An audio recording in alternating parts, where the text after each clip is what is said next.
What's up, guys? Hey, you wiggle! I hope that you like the new layout. Um, Here, this is today's guest. We have J1 VT. Kenzie's Hello, hello. Kenzie's here saying, "I'm so ready, yippee!" I'm so ready, yippee! Yippee. Okay, so just to get things started, just do a little intro, J1. Yeah. Hello, everyone. I'm Tewan. I'm a nine-tailed fox VTuber, also known as a Gumio. Uh, I'm a shaman VTuber, and before I was a VTuber, which I've only been for about 2 months. I was a camtuber for about a year and a half. Primarily streamed Overwatch as a Masters player, but playing a bunch of other stuff now. Mm-hmm. But yeah. Yay! So, how I met JQ is you posted that you wanted people to play Overwatch with, and I recently got into Overwatch, and I'm like, new friends! I want to play! And Mm-hmm. I got the opportunity to meet great people such as J1, Henrik, Ginge, and I think Yui was there. So, Mm-hmm. I'm so glad to have you here today. Um, let's start with the age old question: Is how did you get started with VTubing? You mentioned that you've been doing it for about 2 months. Where Mm-hmm. did you discover it? Like, do you have any top inspirations that you were like, "Hey, that is cool. I want to do what you do." Yeah. So I had no idea what VTubing was. I'm not gonna lie, for a long time. In fact, I was really disconnected from the streaming community in general until like I became a streamer. Mm-hmm. I didn't watch streamers until 2022. Like I became a streamer without watching streamers, which is I guess a wild thing to do considering how much of an investment it is and whatnot. Mm-hmm.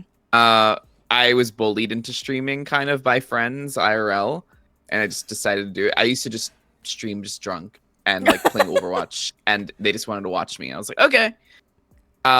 But once I started to grow and really enjoy the community aspect of everything, one of my friends, D, who I've known now for 3 years, he just hit partner. Um, Yay! he, he, he is a VTuber, and I just really admired how interactive it was in his streams. Mm-hmm. People could throw things at him, and I thought that was the coolest fucking thing. The Twitch integrated throwing system. I thought that was so fucking cool. Oh, can I curse? Yeah, yeah. Have Okay. you met me? But yeah, I just thought it was really interactive. I liked, having toggles to change things about his model. Um, but I never thought I would really engage with it until I actually started going viral on my main account, Mm. and I had IRLs, friends who don't even game, hitting me up saying that they saw some of my TikToks, and I was like, wait, Oh shit. this is like, yeah, I had a few that almost hit 1 million views. So I was like, this is like not ideal, because if I work a corporate job, so Mm. if my coworkers might see this, that wouldn't be ideal. That's So hilarious. I decided to fully just invest into VTubing late in, maybe I would say like late September. D actually like sat down in a call with me. We talked over, like, because he did the same thing. He switched from cam tubing to VTubing because of his job. Mm-hmm. They forced him to. So it was kind of a similar situation. So yeah, from like September, even though I've only been VTubing for about 2 months, I PNG tubed for like maybe 6 months before that, and then Mm-hmm. fully decide while my model was getting worked on and everything. Okay, I see. So, like, do you think that you think that the like it kind of shields you from like the stress of being outed, like when as a VTuber, or is it still like the same? Like people will recognize your voice and be like, "He sounds like you. Is this you?" Yeah, I think that it definitely does. I think it definitely will shield me a bit. I think if someone heard my voice, they would know. Um, but I mean, I'm hoping that it shields me. If they find me despite VTubing, I might have to come back to the drawing board. Mm, 'Cause I actually didn't really think it through, kind of, sorta. But I will say I do think it does give a level of anonymity that right, someone can't just see my face on their For You page and immediately, oh, he's a streamer. right. Yeah, I see it. Voice changer era incoming. Honestly, I've actually already looked into it. Oh my. Oh, like do what Zentrea does is the text is speech. So like Zentrea is like entirely anonymous, like with the VTuber model, and they don't use their actual voice. That's honestly so cool. I looked into like the idea of it. It just felt too, even though I do want to remain anonymous, I think even as a camtuber or as a VTuber, I feel like I'm so myself that I just can't, like, for example, my even VTubing now, it's not so much about putting on a show as much as it is like being myself, you know? Right, right.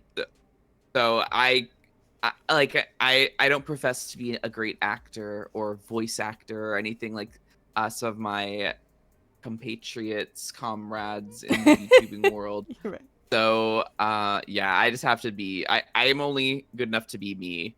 And even that sometimes I can't do well. Oh. No, I appreciate that because like that's what I'm in that kind of rut too right now. It's just like everyone is using this to promote their skills. My only skills is like friendship. Mm-hmm. I'm here Yeah. just to play games and hang out. Yeah, and I always say this, that I'm, even though it's been nice to grow a lot and whatnot, and making offline content is great for growing. Uh, I'm essentially just growing this hobby because I like my job. Actually, my job Hmm. pays my bills really nicely, and I'm not really looking to make this a career. I think something I at one point I did maybe have make a delusion here or there, like, oh my god, I'd hit partner and then we take off. When I was only streaming Overwatch, I was like 2/3 of the way to partner. My viewership was going up before I Mm. went variety, then it took a hit, then I went VTubing and it took another hit. But I learned, I started doing more research. I started asking around, and a lot of my partner friends who do this for a living, they don't even make minimum wage. Nope, they don't. So yeah, it's like they make less than minimum wage, but work more than 40 hours per week. And this is their job. So at that point on, I decided, like, this is a social thing. I'm here to make friends, make Hmm. some fun content that I can look back on and like laugh about. But other than that, I don't really have huge plans for growth. It's just been nice to grow a lot. Right. Yeah, yeah, I get it. Like I know a lot of corporate VTubers as well. They don't make a lot of money, even though like when they get a lot of subs or donations, it looks like a lot, but the company's taking a lot of it. So don't get it twisted. Yeah, literally. It's that. It's just there's also like a lack of benefits, especially for these independents. Like, even if you get 200 subs, 300 sub a month, and you can pay your rent with your subs, you don't have health insurance. Yep. Which I sound old talking about it, but everyone makes fun of me in my community and says I'm very old. They call me grandpa, uh, boomer. As soon as I turned 25, I became a boomer. Um, No. to my stream community, but it's important that you do have things like health insurance, because if I break my leg one day, I 200 subs won't be able to cover that. Facts. Exactly. Uh, guys, get your insurance and help in fucking Yep. place. Yep. Yep. Um, so when we did our Overwatch collab, you did mention what inspired your username, but if you could to the class for the people who don't know, what inspired like why are you J1? Yeah. So I'm Cheon because I didn't want to go by my ever online by my IRL name online. But this is my Korean name. So in the United States, I have an English name, but in Korea, I have a Korean name. That's a lot easier for people in Korea to understand. If I were to say my English name, there have been instances where I have a friend when I used to live in Korea for like a little bit. Mhm. I'd have a friend introduce me to like their grandparents as my English name, and they would just sit there looking at me like because they've never heard a non-Korean name before. So especially for the older folks, it was just so difficult to make. No, no, no, no, no, no. I'm Jaewon, like just Jaewon. So when I decided to come online, and become like do streaming stuff and whatnot, I was like, well, I don't want to use my real life name just so it's harder to track. So I'll use a name that's still me, but a little bit more anonymous. It's not my government, so Right. it should be a bit more anonymous. But yeah, that's and the VT is if I ever hit partner delusions of success, um, then I am removing VT and becoming Taewon on Twitch because whoever has that I'm so angry. It's just some random account that has no profile picture. It's just sitting there dead. That's dumb. Is okay. I Makes me wanted to so mad. ask: is Jaewon a popular Korean name? Like, I'm surprised that you were able to get J1 VT, not like, let alone J1 itself. It's I'm not gonna lie. I haven't really met another Taewon. Maybe once. I actually have, yeah, on Tinder. Actually, now that I'm thinking about it, I've met one other Taewon. But not really. Did you guys So match? my Yeah, like we did not match him. He was bottom. Oh. I was like, what are we gonna do? What are we gonna do? But I will say my family does this thing where they like matching people's names, and apparently this is a thing in other because I'm a very much a kyopo. I'm very much a Americanized Korean, Mm, but apparently this is a huge thing that people like matching names. So like my cousin, for example, is Taeyang, which means sun. mm, So my little brother's name is Hanul, which means sky, and they did my aunt and my mom decided they wanted to match that because they thought it'd be cool. Sun and sky are coming over if they say Taeyang and Hanul are running over to us. mm, But my grandfather's name is Jaesong, so Daewon. mm. I guess they wanted to keep it in the family. Yeah. So like that happened. I think my parents did that unintentionally to me too, because I'm Vietnamese. So like my Vietnamese Hmm. name is like a combination of my dad's name and then my name, but enough about me. No, no, no, no. Literally, I definitely think it's like an Asian culture thing. Like, Yeah. I mean, now that I'm thinking about it, it might be a way of also like fealty to like ancestors and whatnot. That you're Yeah. like almost like you're representing your ancestors through your name, kind of thing. Mhm. Mhm. Um, what are your regular streaming hours like? Because you are one of them corporate girlies. Yeah, and I work from home, so I can choose whenever I want to work and stream. Hence why I was able to sleep for most of the day. Mm. But I will say that I'm pretty much a degen. I stream uh probably like 7 p.m. is my goal to start. 7, 8 p.m. usually is more when it happens. And I usually go. Everyone's shocked because they'll wake up and I'm still live at like 5 in the morning. Yeah. I was It's scrolling through your Twitch and I see like 8 hours, 10 hours, fucking 6 hours. And I was like, oh, okay. well, I will say there are reasons because one is like I just like if I feel like I'm hanging out with someone, like especially for like Twitch, I'm here, like I'm locked in. Hmm. So like, or if I'm grinding ranked, like I'm locked in. Like I don't know, like I can't just be here for like 2 hours because I feel like I don't know. Once I'm sat, like I'm sat. It's part of the ADHD, I will say, that I tend to hyper focus on things. So like if I have the free time to do it, I might as well because I'm having fun.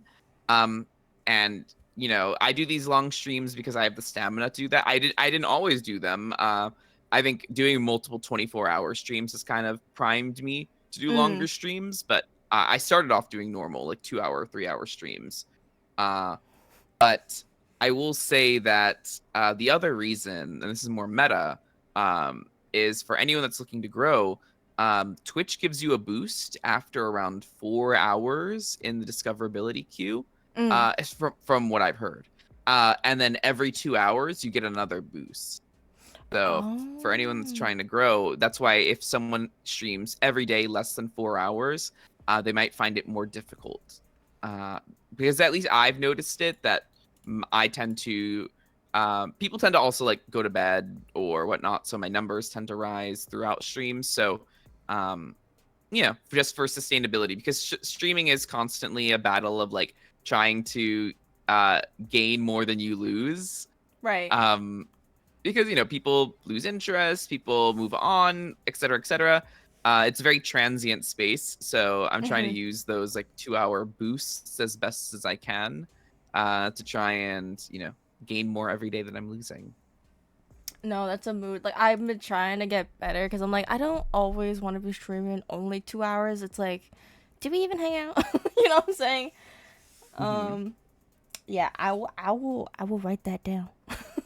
Yeah, I mean, I will say though that for my friends, I have friends again. My friend who just hit partner, for a while he was only doing 2 to 4 hour streams, and that's how he hit partner.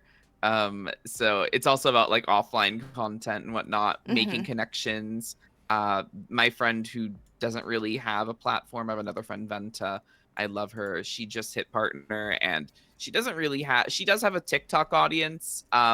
But even before that, she was pulling in great numbers just because she do quick streams, but she's a great networker and she's Mm. like active in a lot of communities and a lot of people know who she is. So Hmm. yeah. Um, what are your so I know that you play Overwatch. What Hmm. other games do you really like to enjoy playing? That is not Yeah. English. It's okay. I got it. I got it. Trust. I'm literally teaching my mom how to speak English, like proper English right now. So trust. I you could like spout gibberish at me and I'm like, yeah, got it. Anyway, so I will say I've been going variety for the last probably almost year now, just because at one point I played a lot of competitive Overwatch, but I felt like the balance wasn't really feeling great. Hmm. And to this day, I still kind of feel that it doesn't feel amazing to play all the time, every single day. Yeah. Um, and it's also a thing of burnout too. I think that it is easier to grow if you only play one single game because, but what I noticed is that if I did variety, my numbers would drop from like 50 viewers average to like 10 viewers, Damn. and people would question like, oh, why aren't you playing Overwatch, or are you going to switch to Overwatch? Where's the Overwatch? So I will say that after going variety, I started to learn more games. I downloaded Valorant and League for the first time. Mm. Valorant is okay. Like I'm getting way more into it after Clove's release because I have more friends to play with, but I Mm. need to Hmm. play friends with friends. League is such an addiction. I Oh no. it it I only started playing it like in August, and it was my most played my most streamed game in 2023. Damn. Um but I've only been playing since season 13. I've peaked plat 1, so I want to hit diamond now. Hell yeah. Riot, let the But Riot games flow through you. no, it's sick. Though everyone warned me like, "Oh, you're gonna play League. That's so toxic. Valorant too, so toxic." I'm like, you know what? Valorant has the weirdos. League has the crybabies. Overwatch has the real toxic people True. because No, they have the there's no dummies. Like they like, don't care. yeah, If they're yeah, wrong, they'll double down. yeah, like you're literally you're 0-10 in 6 minutes, but you're just gonna keep running it down. It's Mm-mm. just insane. But yeah, other than those, I'm a big RPG fan. I found it for a long time difficult to stream single player games. Right. I just find they're less engaging, and I for a long time I really really relied on chat to Oh my god. keep me talking. Are you me? But these days I don't really need it as much, so I've been playing Final Fantasy 14, Honkai Star Rail, a bit of Pokemon as well. Um, and I like games like I'm currently playing like Baldur's Gate 3, Skyrim. I like classic RPGs, Mm, mm. JRPGs. all that kind of stuff. It's just more for a long time. Again, it was just difficult to stream because if I don't have that engagement, I just felt like a flop of a streamer, and I didn't know how to carry a conversation. But now I'm much more comfortable with like little bits of silence. I know how to carry a stream by myself now, so it's a lot easier. That's me as hell, dude. It's so hard. I think No, it's literally I love single player games, but it's so hard at first. yeah, I think a lot of people have struggled through that. Like, especially for some like if you are not someone who can talk to themselves, you can't play games like Honkai or Genshin Yep. because like you're gonna be sitting in silence just grinding this game. It's mainly no one wants to actually watch grinding. You usually play that game so you can talk to chat. It's Yep. very hard to play like FPS games and then talk to chat. Yeah. That's why I think definitely that's actually why I end up doing well in the Overwatch category. It's also why I probably didn't climb as much when I played it like all the time is because I was a bit more focused on like chatting and getting to know people than actually but I was good enough that I could chat while, just Mm. playing ranked. Hmm. Other games it definitely like Valorant, oh, it's so fucking hard. It is so hard. You have to lock in so hard. They get mad at me. They're Um like, "Why aren't you listening to chat?" I'm like, I'm locked in." no, literally I'll be like, I'm trying to clutch, and do I clutch? No, but I'm trying. But no, you're so right. Like, especially like I don't know, like I'm playing Final Fantasy now, and I'm here for the story. Same thing with Honkai. I'm here for the story, but I think once I'm done with story content, I don't think I'm gonna do much streaming of it, just because the grinding aspects don't really interest me to stream. Even Right. though I personally think it'd be fun to do, maybe on like my off time. Hmm. Hmm. Um, whatchamacallit? Oh, I was gonna ask the question of like, did you start with Overwatch 1? I did, yes, back in 2015. It was my first shooter, like ever. What do you prefer, the original or Overwatch 2? A lot of people look at the original with like rose-colored glasses. Like, no one remembers the type of kind of fuck shit we dealt with when Overwatch 1 dropped. It was really janky. Like, there was a meta, for example, that there was no hero limit. So Mm-hmm. there was a meta that if you had, just to get to point, you'd play 2 Lucios, 2 Tracers, and 2 Winstons. Mm. Like, that was torture. Oh my god, if you're playing a support character, they're always in your damn face. Um, there's a time where our most powerful healer was Mercy, The and all Symmetra was a res. support. So it there was a lot of just crazy shit. I miss Symmetra support, Loki, but there's a lot of fuck shit that came with Overwatch 1 that I think Mm-hmm. a lot of people don't remember. 2 CP was terrible because it was pretty much roll or get rolled. But I will say that 6v6 felt better. It was a little bit Yeah, like, if you have a bad tank in Overwatch, you kind of it's game over. it's GG's. Yeah. Yeah, it's literally just tank diff. But in Overwatch 1, if you had a bad tank, like let's just say you had a bad Reinhardt who kept charging in and dying, your other tank, instead of playing an off tank, they could just play a main tank like Orisa or something, and then they could just stabilize the team, and then you just play around the Orisa. And I miss that kind of thing. Yeah. I I would like I never played Overwatch 1, but I do enjoy me some 6v6 because I've been playing them in customs. It's just so much more. I don't like. I feel very bad that they had to change it to 5v5 because they took something that was original and then fucking just like Hmm. everybody else is playing 5v5, so us too.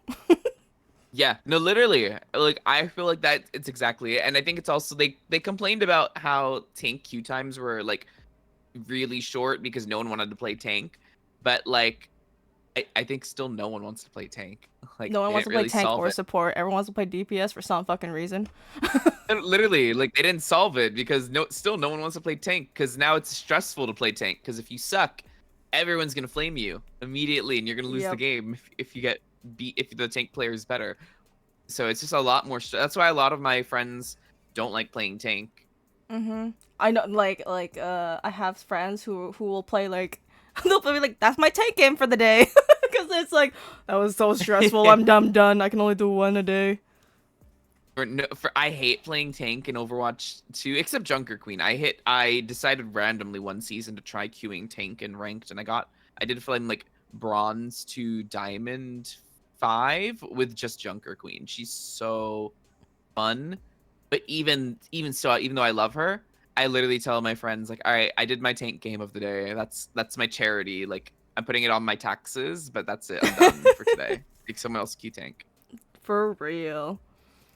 Do you think that your skills within one game transfer over to like help with the next? I think branching out into a variety, like you're picking up. Well, for me, I'm gonna ask like for Overwatch to Valorant, or I don't know what other maybe with the RPGs and like movement. I don't really know. I don't play Mhm. much, but like does one game affect the other when you play? Yeah, definitely. I think I can only I don't want to sound like as in a high elo gamer, but as a high elo gamer, you have to like learn things about like analyzing the team. It's and like you do of course learn like aiming and stuff. I'm trying to get my I'm like day 4 of like relearning Valorant. I played it a lot with friends back last year, and then didn't play for like a year. Yeah. I got a 4K the other day. I felt really good on like day 2 of relearning it. Fuck So yeah. definitely the aim has transferred a little bit, but I think it's more so like game sense really transfers, Yep. like knowing when a fight is good, for example. That's a skill that's followed me into League as well as Mhm. Valorant. Is like, oh, this fight looks really good. We should take it. This person's, by themselves, or oh, uh, we've lost one. We don't know where another person is. I think that we should just run. I think that's kind of one thing that I've that like one thing of like high elo gaming that has kind of transferred to every game I play is like feeling out a fight. I even if I'm not the best mechanically, I think my game sense has transferred, and I would even say in RPGs too. Like, uh, maybe not so, maybe more like Final Fantasy 14 kind of stuff, like doing like content with other people, since Mhm. like it's like an MMO, but like just game sense I think is a little bit better. I when I play healer in those games, it's not too stressful because I play healer in Overwatch, so I can play healer in the MMO Mm. pretty easily. Mhm. Yeah. Game sense is very underrated. Like people are all aim no brain.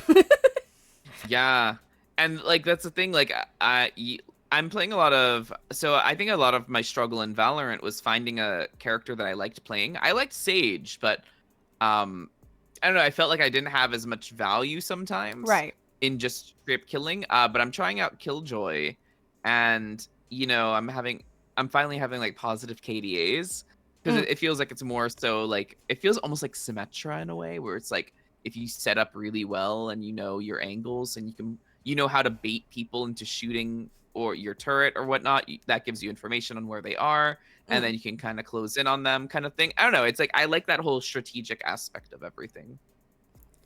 That's the thing too. It's like it's one of the actually. Okay, I'm gonna ask a question after, but it's like Mhm. you always have to find what combat like helps your play style, and I really like that you are adapting and finding like ways to have fun but also excel, like to put in hand your skills into the game. The Thank you, thank you. question disappeared from my brain.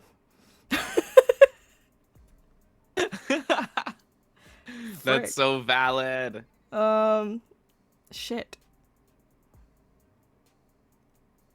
Okay, But I'll I will think. say, mhm. No, I said I'll think about it. Yeah, go ahead.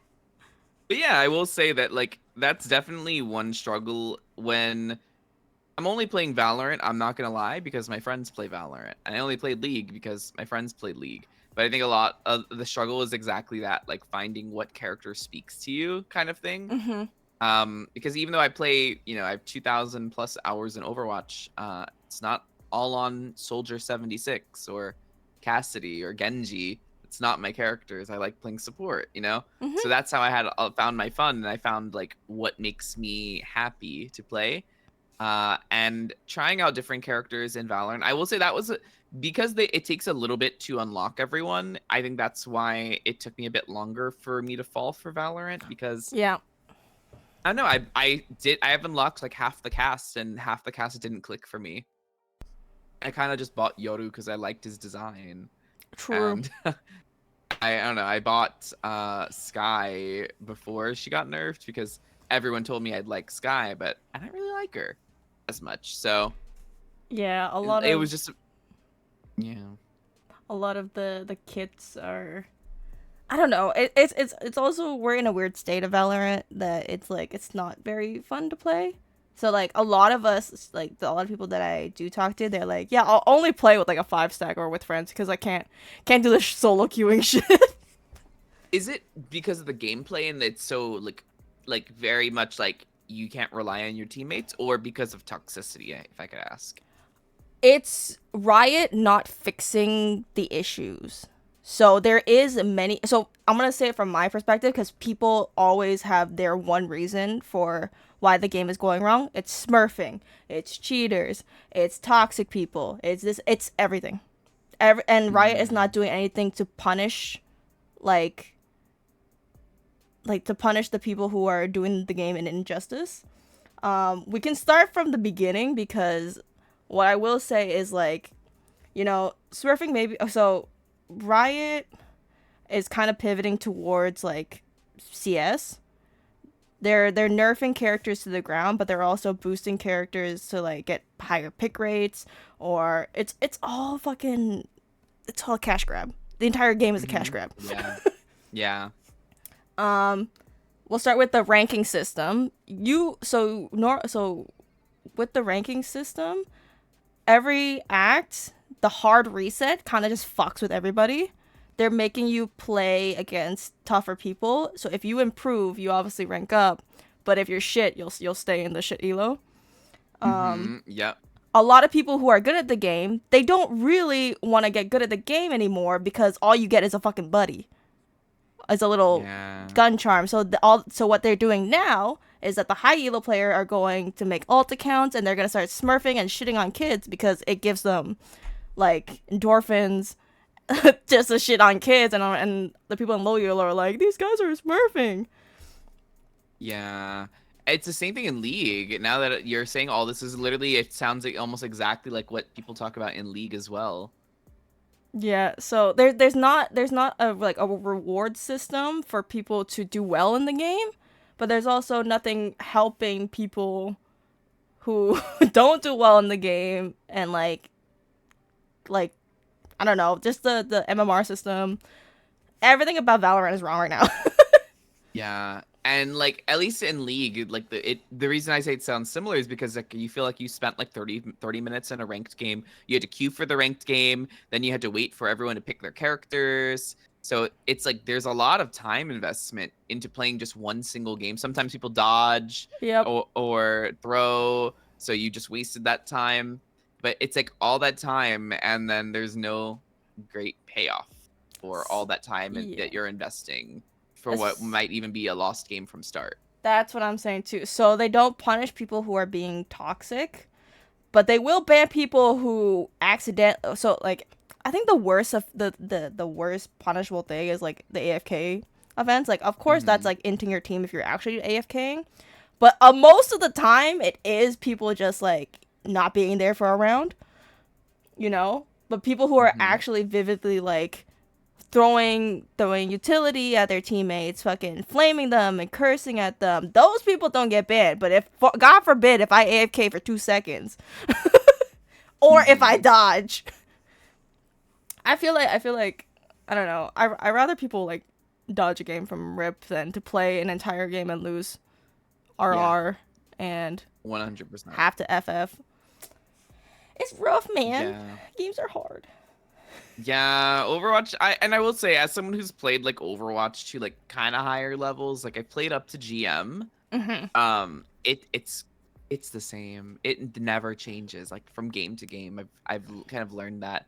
So like I only play these days. I don't really have that much of a desire to grind anymore because like in Overwatch, for example, like Sojourn has been meta since she was released. Yep. Kiriko has been meta since she was released because it makes them a lot of money, you know? Yeah. And that's why Kiriko gets a skin every season, and that's why she's good, because they Hmm. want to keep her in a good space. Um, so I don't know. I'm a bit disillusioned on climbing to like the highest rank ever now in any game because of how these companies aren't making great competitive environments to Right. play.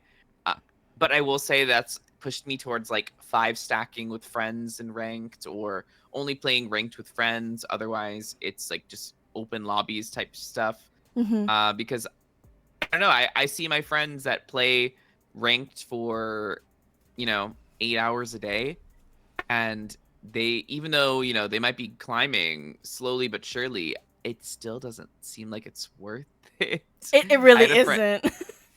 I had a friend. She finally hit. It is one of my friends who hit partner. I'm not gonna say her name because I feel like I'm. I don't know if I would say this is a good thing or a bad thing. It's just a fact. But to hit masters on one of her alt accounts in Overwatch, it took her around 800 games plus. Like I think it was Damn. 850 something games she played. Oh my god. And I was like, I can't imagine even playing. I think in a season maybe I play maybe 100, 200 games. I can't Oh yeah, imagine. I forgot that's like that's for one season. Oh my god. Hmm. She played for like 6 hours, maybe 4 or 5 days a week, only Overwatch every single day. Support game queues. Oh my god. Like, I And don't sometimes know. you look, those queues are long. Sometimes. Yeah. Once you hit masters, they're like 10-minute queues. Sometimes the queue Oh is longer than the actual game. my god. I can't. So I was like, I I. told her, I was like, that's amazing. Like, kudos to you, flowers for you, but also to sit there in queue for so long, and to also just to play Overwatch every single day, not play a single other game, not to ever do a just chatting, Yeah. only playing over for 40 plus hours a week. I Overwatch ranked for 40 hours a week. No silly customs, no random DPS game here because you feel like playing Widow.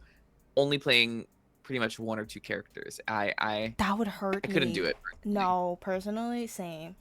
I can't. I can't think about it. I have friends who are like very competitive, and like there's like I just like having goals and stuff. I'm like, but like I don't feel like there's any payoff. Like after you get like 10 seconds of like I am happy that I am ascended. And then Yeah. what? And then what? Yeah, and then people have this idea that, if they grind it, it'll give almost more validity to them as a streamer. And I mean, I even introduced myself as a Masters Overwatch player. So Mhm. maybe that's even me giving credence to that. But I will say, like, you go to like the Twitch tags, you see someone who's top 500 in Overwatch, or you see someone who is Radiant or Immortal in Valorant or Ascendant. You see like, Masters, and they only have, one viewer, Yep. because no one really, like, people will be there watching you if you're interesting and you're engaging. People will watch you. So I don't think that, I think people need to realize that they don't need to validate themselves as a streamer in any way by their rank. I know Mrs. Chim Chim in League is probably one of the bigger League streamers. She's worked with Riot and everything, and she's platinum. Yeah. Like you don't like for me it's not to like shit on anybody who is like has a goal, like having good goals for them and like using their Yeah. competitiveness in a game. It's just for me, I'm like it's not fun for everybody to be that competitive, you know? Like if I Yeah. had the competitive nature in me, well, I'm pretty competitive when I'm in the game, but am I that Hmm. competitive to want this? I'm not hungry for it, you know what I'm saying? Yeah. I rather And put my tutelage into something else. exactly. And I think for the people that, I think ranked is made for those people who are hungry, and that all they want to do is queue ranked, all that kind of stuff. That, so they live off of it, they thrive off of it. But I think like for everybody else, like the more, I would say, the general public of like, I want to queue ranked sometimes, and Mhm. I want to know where I place, and sometimes I do want more serious games. But that's not me every single day when I wake up thinking, oh, I can't wait to run it down in Overwatch ranked today, Yeah. every single day. That's just, I don't think that's, but I will say there is a time that when I was really queuing ranked. I had a ranked demon moment for like maybe a few months, Dude, hell yeah. and I will say that I wanted to hit grandmaster because I really thought it would like validate me a bit more as a streamer, as a Overwatch player. Hmm. Um, Someone flames me, I could be like, well, I'm GM, so.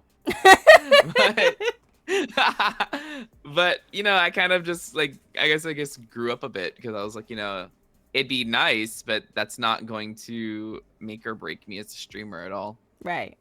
No, I feel that. I'm like proud. I'm like, there is a little bit of embarrassment when you've been playing a game for so long, but you're still in like a low elo.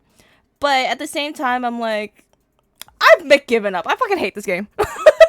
Yeah, and again, like I said, like you can find like I think people always want to like show off that they're the highest rank and whatnot, but really, I even said this to someone. I was like, the when I first hit masters and the reason I was able to maintain it, it it was the most I'd ever played Overwatch actually. Yeah, That season, so really to hit masters, it wasn't about the fact that I got better. It was that I played enough that I was lucky to find good teams that yeah, offset all my losses. for real. So it's just about how much time you have to really sit there and grind it out. But like at some point, the time investment's not really worth it and there's no actual payoff. Mm-mm. We can get a little personal in here. Hmm. What is your favorite kind of cuisine? Ooh. Definitely Korean food. Ooh. I mean, I'm Korean, but like be if I mean get more in depth, I could tear up a K barbecue at any day of the week. Oh, Um I'm gonna get hungry. my No, it's like literally some K barbecue. Like for example, for Thanksgiving, we don't eat turkey. We're not. My mom's an American, so Mm-mm. she just takes. We get the day off. So for the last few years, whenever I've been visiting for Thanksgiving break, we just go get K barbecue at her favorite spot and we drink soju and have a fun time. Because she's just like, why would I make turkey if I'm not American? I Yeah. don't like turkey. I So, I think Japanese people that get fried chicken for like Christmas or something. I don't ooh. remember what the tradition is, but it's like you don't get like traditional um like home cooked meals. You get fried chicken when it's Christmas. Ugh, that sounds honestly, that sounds kind of nice. My mom's not I will say my mom can cook a little bit, but like she can make some good tteokbokki. She can make some, maybe some fried rice. But my mom's the type of, oh, you want some jjajangmyeon? Let's go to H Mart. We'll pick it up. She is not and that's kind of like the culture in Korea too. It's like when I lived there, it was kind of shocking, but it literally costs more because of the way their laws, they kind of penalize you if you waste food. So if you need Mm-hmm. to throw away food, you end up paying more because of like your trash gets taxed. So Right. it's actually cheaper for you to eat out every single day than it is to cook at home. Yeah. No, I saw that the delivery, it's like it's fresh and then it's also cheaper and it Yep. looks good as hell. Yep. Yep. Oh my And there's so god. many options like in my building, in my apartment building in Korea, there's a 7-Eleven on the first floor, and there is a grandmother that used to like I guess work there like an ajumma, but she would make like rice balls like they're not onigiri, but like I forget what the Korean word is, but like those like triangle kimbap, I Yeah, guess yeah. I would call them. And she would fill it with like there was like she'd make like bacon and bacon flavored kimbap. She'd make like like very traditional style kimbap. She made this good K barbecue flavor, and like it's a 7-Eleven, but she's out here making real food, and it'd be like 50 cents for a whole kimbap that could be your lunch. No, we need to get our convenience stores on the same levels as the one in Asia because like you can Literally. you can pay thousands of dollars to fly to Asia, but you go to the Hmm. convenience store, you fed. You fed. Yep. Literally, and it's good food. It's so Oh good. my god. My parents are back I'm so home right jealous. now, and I'm thinking about it, man. I was like, "Can I come I'm so too?" jealous. She's like, "Where's the money?" I was like, "Never mind, never mind." No, because my mom just went to Korea and it was the same thing. She was like, "Oh, you want to come?" I was like, "Oh yeah." She's like, "Okay, it's like 2,000." I was like, "Oh, right."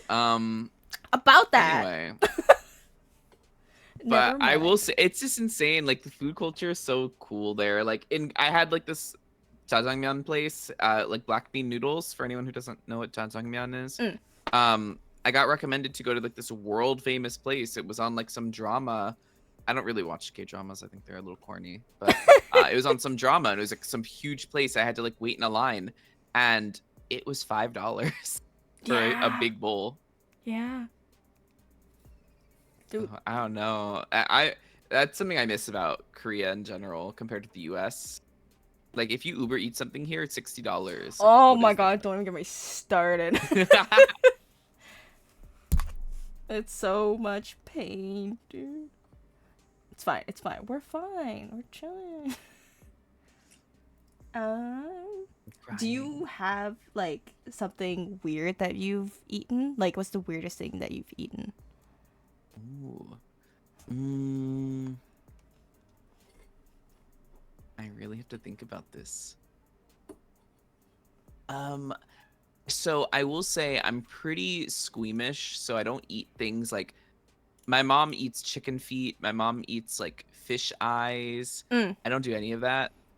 Um, I am more so of like so I tend to avoid what an American might see as like a crazier food. I avoid that as well.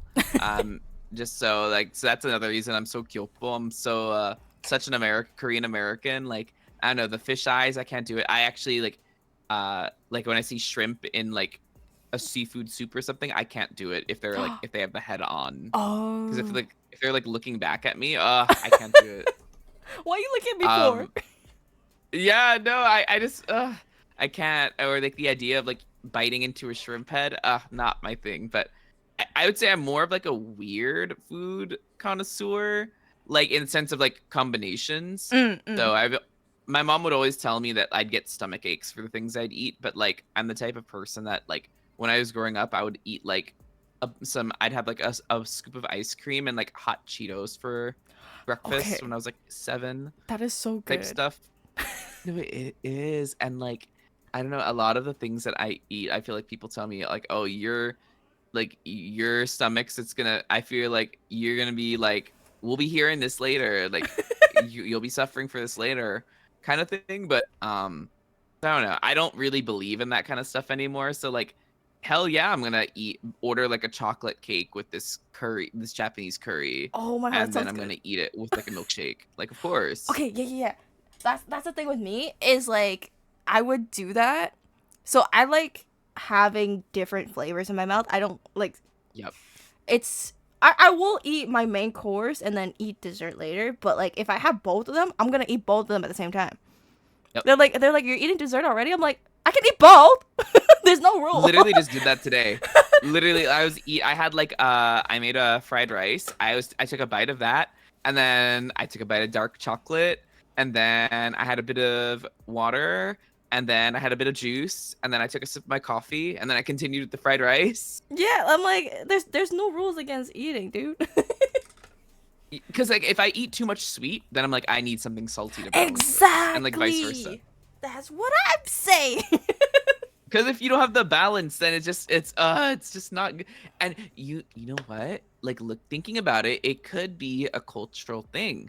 Because in Asian culture, you don't just sit there and eat one thing. You have side dishes. Bangchan. Like, yeah, exactly. So like it could now that I'm thinking about it, it could just be like a cultural thing. Because they do say like, the same way that like, trauma kind of lives if like you go through something, oh my it's like scientifically shown that like your grandkids will show signs of it. Mhm. But I think it's the same thing with like cuisine too, and like food and like culture is like no wonder you have a predisposition for something if that's how all of your ancestors have lived forever. You know my favorite thing? Like one of my favorite things about food is like it's one of those I wouldn't say niche, like I don't know how to describe it. Like things that you enjoy that like have the least amount of drama. Like it's weird to have food drama, but it always dissipates like so fast. I feel like there's like some stuff that can Hmm. have like age old arguments, like where the pasta like noodle come from, but Hmm. but it's like there's usually like if you're a food content creator or like anything around food, there's usually no fucking drama. See, I would almost agree, but I feel like at least from what I've seen, like it's always like the Asian foods that we get shit on the most. We People do. always because people will pull out like no, the other day someone was asking me about because we were watching it was I think it was Chopped because I was just watching it in queue because Overwatch queues be 10 minutes long. So we were watching episodes of Chopped. Have you ever seen that? I haven't, but I've heard of it. Basically, four chefs have to compete for $10,000, and then each they have 3 rounds. So one person's eliminated each round, and in the beginning of the round, they're given four crazy ingredients that they must highlight in their dish. So it'll be like in the episode we were watching, they had like, oh, your mystery basket ingredients that you must use in your dish are like sweet and spicy soda, um, kimchi, black beans, and the item was like chicken feet. And Mm. then people like, I had a few people in chat that were like, "Oh, chicken feet, you can actually eat those." And I didn't take it offensive at all. I was like, Mm-hmm. I like just took it. I was like, "Oh, you don't know? So let me start talking about how it tastes. What does chicken feet taste like? Let me tell you all about it. It's a common thing." But I will say that I've seen it online that like if there's a content creator who's eating like I like eat like chicken feet, like a lot of the comments can be really kind of harsh towards them, saying that like you know That's it just is true. kind of hard. I think just like I just sometimes it's just outward racist too It with is. Asian food, Yeah. Well, cause for but me, I'm gonna put it on like chefs learning, like top tier chefs. They're always like adapting and like inviting other like you can like even in modern day restaurants, there's a lot of fusion cuisines mhm, going on. A lot of chefs they praise like other methods from other countries. They're bringing in yeah, different flavors and stuff. I get that because there's still we still to this day get made fun of for durian. So yeah, yeah, literally. we will never hear the end of it with durian, dude. Hmm. Like that's like the perfect example. Everybody knows. All the Asian people know that durian is fucking fire, and everybody from like the West is like that shit stank. Literally, and they've never even smelt it before, but they already know. Oh, it stinks. I don't want it near me. I'm gonna be honest But though. they've never had it. They do have a point because it is banned in some hotels. Like you can't bring durian back into the hotel because it will stink up the fucking hotel. But you know what? You know what? They might have a point, but until they smelt it themselves, I don't want to hear it. Yeah. Oh my god. But no, I agree though. Like I think that's one thing that whenever I make new friends, I think the one thing I want to do is I want to take them out. And I think taking people to get like Korean food and like getting to them to experience my culture and stuff I grew up with, it's so like healing. Yeah, that's also I think that's a really good point because I'm like you can hang out with people and play games, but if you can like you can bond with somebody over food, like this is what I grew up eating. You can see a glimpse of my. If we're playing games together, you don't really get to see who like a part of my life, but like taking someone out to eat like your cuisine is just like it's different. Hmm. And also being able to cook for people. Like at TwitchCon, that was one thing I definitely was excited to do was like cook for the people I was staying with and like my friends. Okay, speaking about cooking, what is if you were to make me a dish, what would it be? What is like your go-to cooking for people? So if I wanted to impress you, I'd probably make kimchi jjigae, like kimchi, the really like spicy kimchi stew. Yeah. I think my kimchi jjigae kind of slaps. Um, but if we were just throwing it down and like you just wanted something to eat real quick, I feel like you can't go wrong with like nice white rice. Ooh. spam and eggs. Ooh. I feel like any day of the week I will eat spam and eggs with rice How, and be happy. how do you cook your eggs? I prefer them just fried, and then I like a runny yolk. Based. No, because I love a nice yolk over the rice. Ah, Yes. it's so good. But I I'm will say hungry. my roommate cannot deal with it. So whenever I cook for my roommate, it has to be like scrambled eggs. Mm. Because my roommate does not like the runny eggs at all. But for me, if I'm doing it just for myself, oh, as soon as the whites harden, oh, it's done. It's done. She's cooked. Mm-hmm. And then with like a bit of sesame oil on top, and a little bit of salt on and black pepper on the rice Okay, we're and good. the eggs. I'm Ah, gonna go cook fucking egg and rice after this. no, literally. Sounds so good. What is your biggest pet peeve in a person? And please don't say interrupting people because I do that. No, me too, me too. Um, I think I guess there's two things.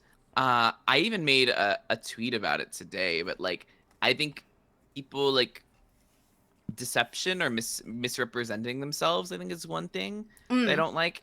And that's not me saying like I don't like people who like are characters here on, their stream persona right. is not who they are. That's not what I'm talking about. I mean more of like I literally made a tweet today that was like, just a gentle reminder that those people asking, I need new raid friends, or I need looking for friends, I'm a VTuber, but then you check their following and they're only following like 50 people and they have like 3,000 Yeah. followers. I'm just like, I don't know. It feels very deceptive because like I feel like if it's like a smaller VTuber that genuinely is trying to make friends, they might follow and then they're gonna end up disappointed because you're not actually interested. It's just engagement bait.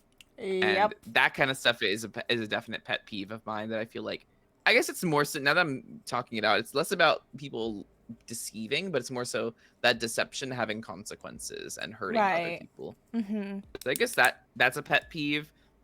Um, but the other thing is like also I definitely I mute people on Twitter for this, but like I feel like whenever I hear this argument that like keep politics out of my games type of stuff, but then they're playing like Metal Gear Solid on stream or playing Call of Duty on stream.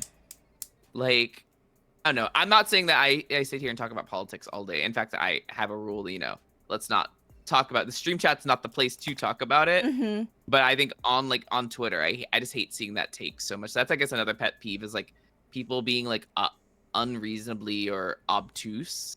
Mm.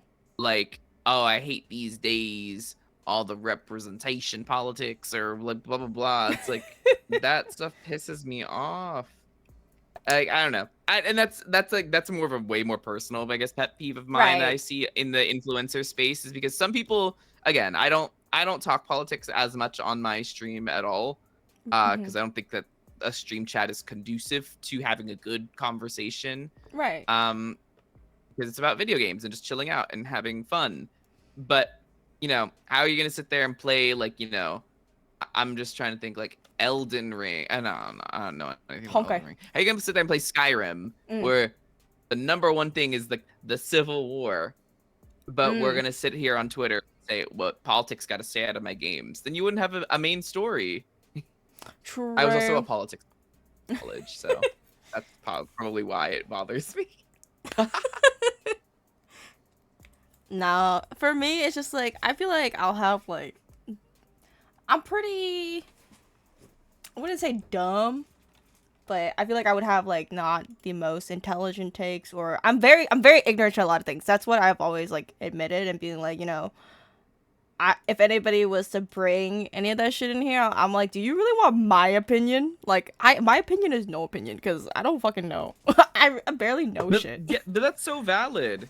But you're not shutting people down and being like, and it's mostly on Twitter. It's rarely on Twitch that I You're see right. this type of Hmm. stuff. But it's always on Twitter. People are like, it's just it feels like an argument to like, you know, like they see a cast. I don't know. Let's say it's like it's Overwatch with like You can be an Asian man, you can be a black woman, you could be so many different type of people in this game, but they call it like, oh, it's diversity politics. Keep politics out of my game. Like Like that's not where that's though? not even politics. That's just Where people though? existing. Oh, Literally. I'm Or sorry, I can't be Asian in no, fucking. literally. And then Pride Month is coming soon. Oh my God. Like I Oh, love trust. I love being gay and I love it. It's my I mean, clearly look any from talking with me for like 5 minutes, I think the first thing I said was like I was talking about talking to another bottom. yeah. But like playing competitive games as a queer person, oh my fucking God, it's annoying. Like the hate raids start coming once it's Pride Month comes. It's just like y'all get, I don't know, it's just so damn Just annoying. mind your Make it a business. hobby. Oh, no, you know what my fucking pet peeve is What? when straight males think that all gay men want them want Literally, any man. I'm like, literally, like you don't even wash your ass. Like, hello? it's like I forgot. I was watching like a video or something. I don't know what it was, but it's just like, oh, you're gay. I don't want you to get your hopes up. I'm like, who said it was for you? Literally, no, literally. I'm like, That is another pet peeve. just because you Because have it's a like, bro, penis it means I want you. No. no, literally, don't flatter yourself. Oh No, shit. that, oh my God, it's all, I'm But like, you know what sir, it I can is smell though? you from here. Trust, you are not my type. It's like the mentality that everything revolves around sex. Yeah. And it's like, And ew. it's just men are so, and I see this as a man, men are so fucking annoying. Like, men shut the fuck up challenge sometimes. Ay ay ay. But you know what? We'll go more positive. What are your green flags in people? Yeah. Um, I think green flags are people who are open-minded. Mm, And to even like go further, I think a really good example of things that are green flags for me is if like, if someone hasn't experienced something. So I play a lot of K-pop on my stream, but people sometimes don't listen to K-pop in their real life at all. But the fact that people will like listen to a song, I really feel like giddy whenever someone who I know is not a K-pop fan is like, oh, what was that song that just played? I really liked that, like stuff like that. Or if I'm like I've introduced hella friends to boba, because oh I my went god. to I didn't know so many people never had boba before, but I was the first. I ended up working at a boba shop because I went to this one place so often to like introduce people to boba. But like whenever I see people like, oh my God, this is so good, like that gets it's like so it's like a boost of serotonin. So I guess people being excited to try new things and liking it and having that open mind is a green flag. Mhm. Um, I think people that are willing to like, even if you're not the best at something, are willing to take the time and play with you and like enjoy. And this is more video gamey, but like if you're not the best at something, people are willing to teach you or play with you. Mhm. Um, I constantly say the only reason I still play League, and I'm really proud of my rank right now. Like plat one, I was Iron last season when I first started playing, but even though I'm very proud of being where I've gotten in League, I literally wouldn't be playing this game if it weren't for one of my friends who's a challenger player, like teaching me, hyping me up. He did like coaching with me, uh, just encouraging me. If it weren't for that, I would have dropped this game like maybe 8 months ago and probably just been playing Valorant only. True. So I'm that's another green flag, is that even if you're good at something, you don't look down on people who aren't as good. And instead, you help them out if they ask for it, but otherwise you're just, helpful and kind. Hell yeah. No, those are good ones. I also feel the same way. Cause I'm like I'm bad at game. Please just hold Yeah, my no. hand. And also like whenever someone's good at a game and like but if they look down on other people, I immediately am like, okay, I don't care that you're good at the game. I just don't want to like I just don't want to like even like perceive you anymore For because you're real. annoying. Like I feel like my younger brother is going through that. I'm like, and then like I have friends who are like, he's young. I'm like, but he's my sibling. I need to teach him better. Mm-hmm. Like, I'm And like, I okay. will say, mm-hmm.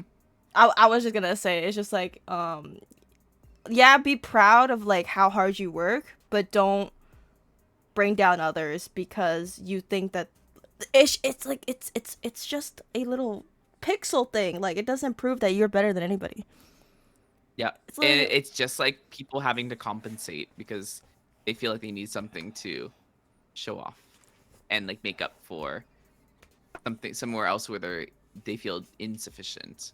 and it's really hard looking at it from like a sibling perspective. Like you know what their life is like, and I'm like you shouldn't be doing this, Yeah.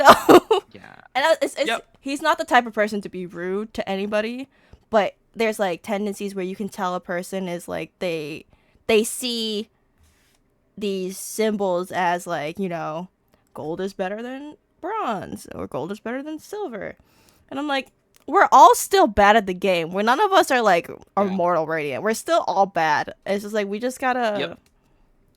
just gotta play the game. And even when you're the highest rank, if you're not pro, like bro, you put hundreds of hours into this game and you don't make money off of it. You don't make True. a living off of it. So, who How won here? The people how who did touched the grass or you? how does it feel to be radiant, but some immortal is playing pro on a team right now? Exactly. A lot And I of will say the complete opposite of the brother example is my cousin who's a personal trainer and everything. And this is when I was younger. I was like 19, and I was bragging about being masters in Overwatch. And he's sitting here, this buff Korean guy. He has like a girlfriend, very soft spoken. Earns a lot of he makes a lot of money through personal training and everything. Like genuinely, like the guy that everyone wants to be. Because everyone loves him. He's very kind, sweet, but also like popular with the people he wants to date. The women's, and he's like, "Oh, I'm grandmaster," and I was like, "What?" And he's like, "Oh yeah, like I'm good at it. It's fun." And I was just sitting there like shocked, like, how are you this? I don't know, like this cool guy who I didn't even know played this video game. Like you're so cool in real life and you touch grass all the time, but you just happen to be like, and that leveled him up so much to me because I was like, you're not sitting there like degenerating your life at this game. You're not constantly talking about it like I was back then. mhm. Like you just happen to be good. And then like at that moment, I was like, okay, you kind of ate me up there. Like I'm not gonna lie, you're kind of like you're way cooler than me right now. Not just because you're grandmaster, but because you don't care and you're still grandmaster. Exactly. It's humility, and being humble. Yeah, yeah, exactly. A lot of people lack that shit, and it's like, eee. Yeah, and it's such a good trait to have. I will say, like I find it to be just a very like that's I guess another green flag is like humility. I think it's such a good trait to have in real life. I think it's an attractive trait in a partner. In like the workplace, I think it's an important trait. So no, I think it's so important. Humility. What? So we talked about a few experiences that you've had, but be so you have been only tubing VTubing for 2 months, but like you had prior streaming and PNG Mm-hmm. tubing. What has been your biggest obstacles or challenges that you faced during like maybe during the transition phase, maybe currently? What are your main challenges? Yeah.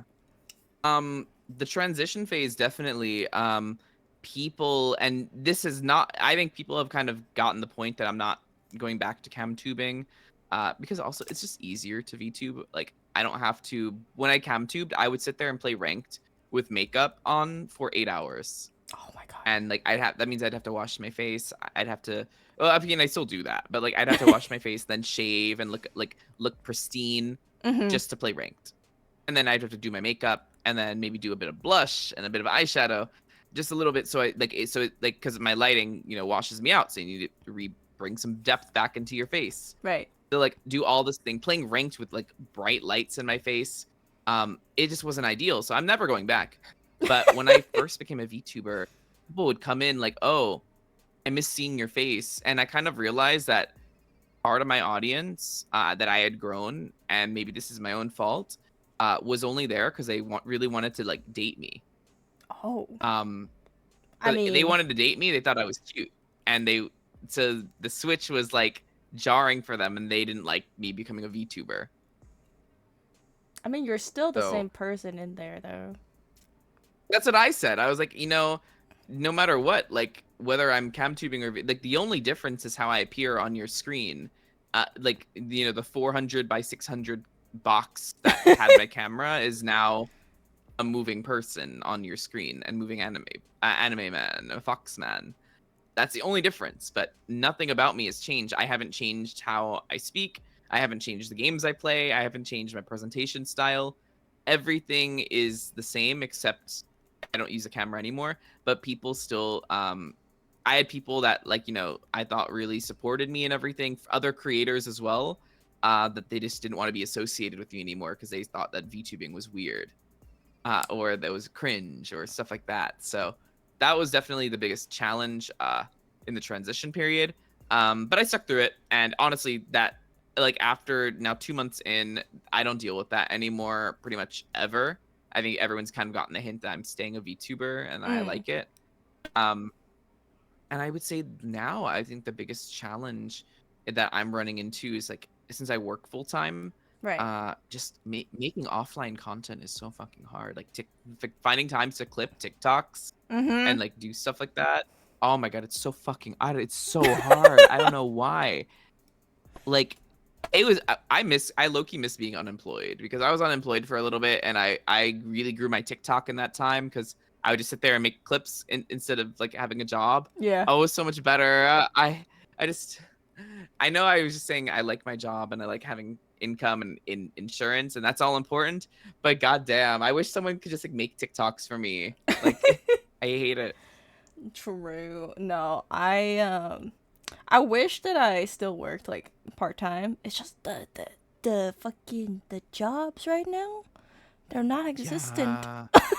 No, literally, I feel like I have like I'm thankful that I have a full-time job. I'm thankful that I can work whenever I want and kind of thing. So I try that's why I'm like also like no, I'm at least at this point I'm not gonna quit. But Mm-hmm. I have the freedom to stream, to stop working, stream when I want, and then start work again. That's not something that a lot of people can say. Yeah. I am really thankful, but goddamn, like working a lot and then having to stream, like people don't talk about how hard that is, like working full time and then streaming No. even more than once a week. Oh my god, it can be torturous sometimes. When I did work, I stopped streaming like immediately. Like I got into my first relationship when it was 2 months in of PNG tubing. I got into my first relationship. I got back into working, and I just like I left. I left the fucking Yep. internet. Yep. And like it was also like post, so everyone started VTubing around like COVID time. Hmm. So right after COVID was getting like back together, it was like 2022 ish. People were going back to school. People were going back to work. So like all of my friends were like dispersed, and I was seeing someone. Well, I'm still seeing them, but seeing someone at Hmm. the time. So we were building a relationship. I was working. I was getting promoted. I had no fucking time to stream. Like it's like now that after I quit my job, I have too much time. So I spent it all on streaming.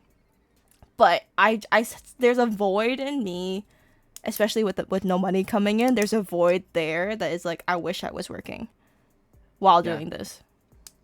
Yeah. No, that's 100% because I will say that that's the benefit of like working is that I can like, get a commission done or I have someone that's editing my YouTube videos now.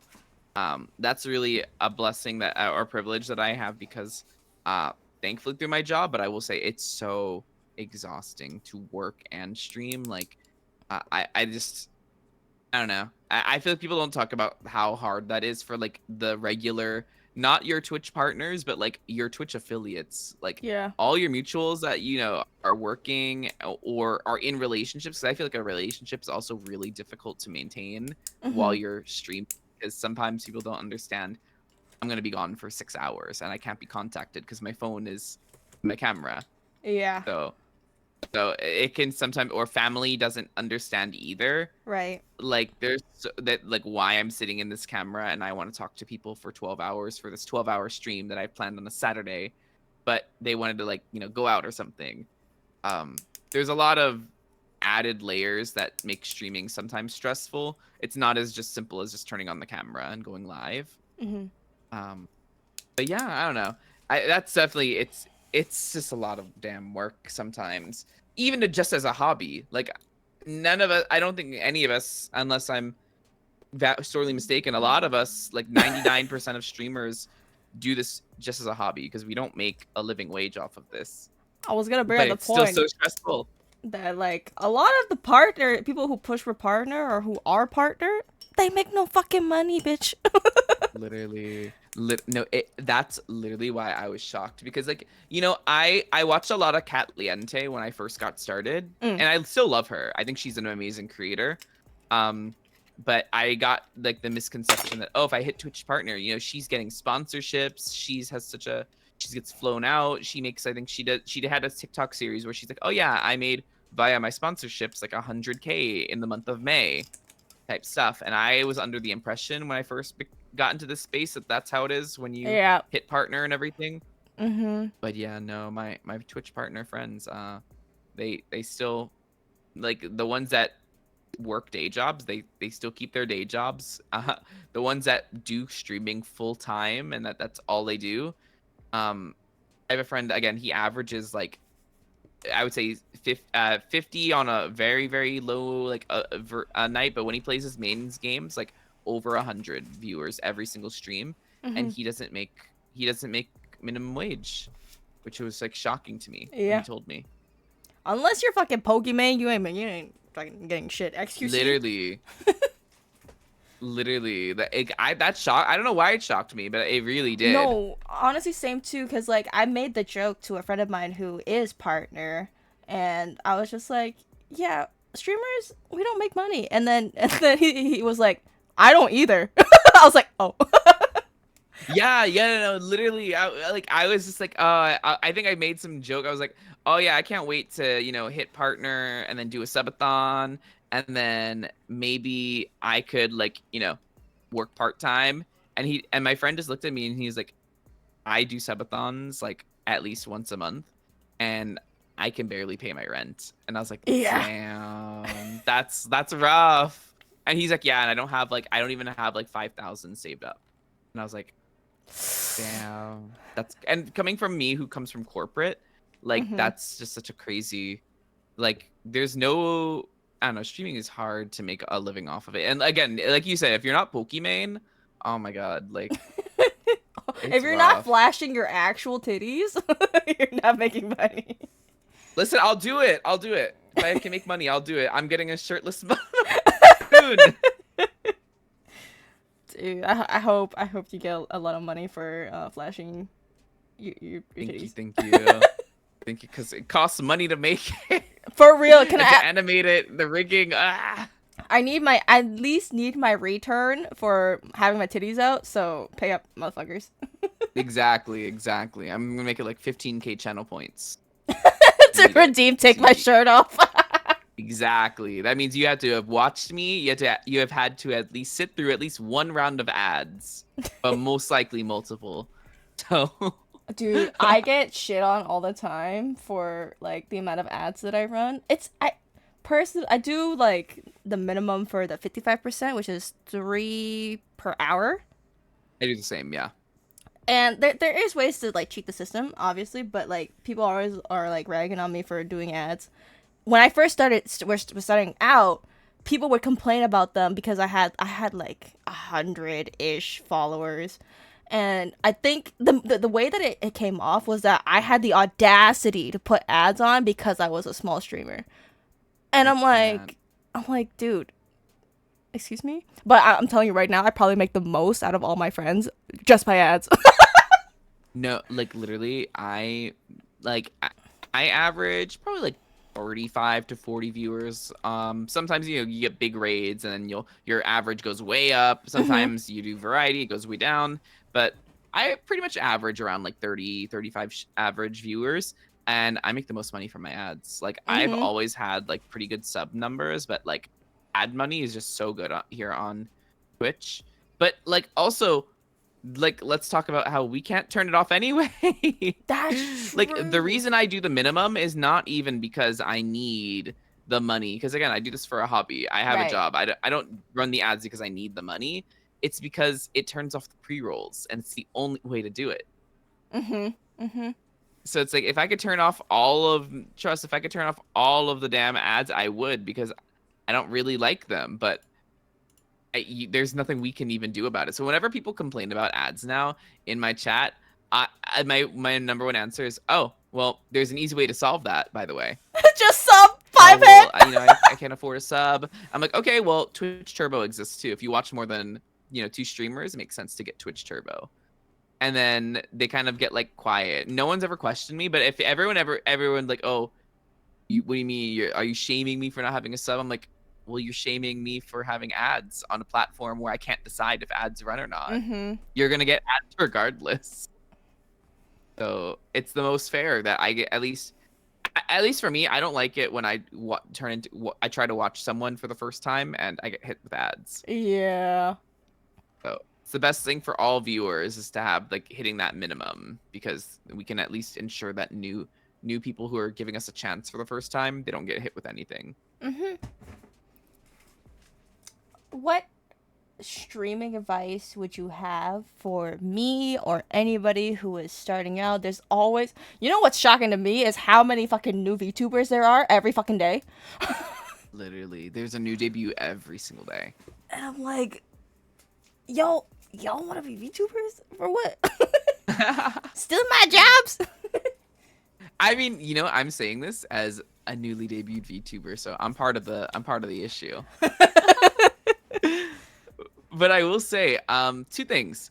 One is that definitely I still think, even though it is possible to grow offline, personally, I found it really, really difficult when I started streaming.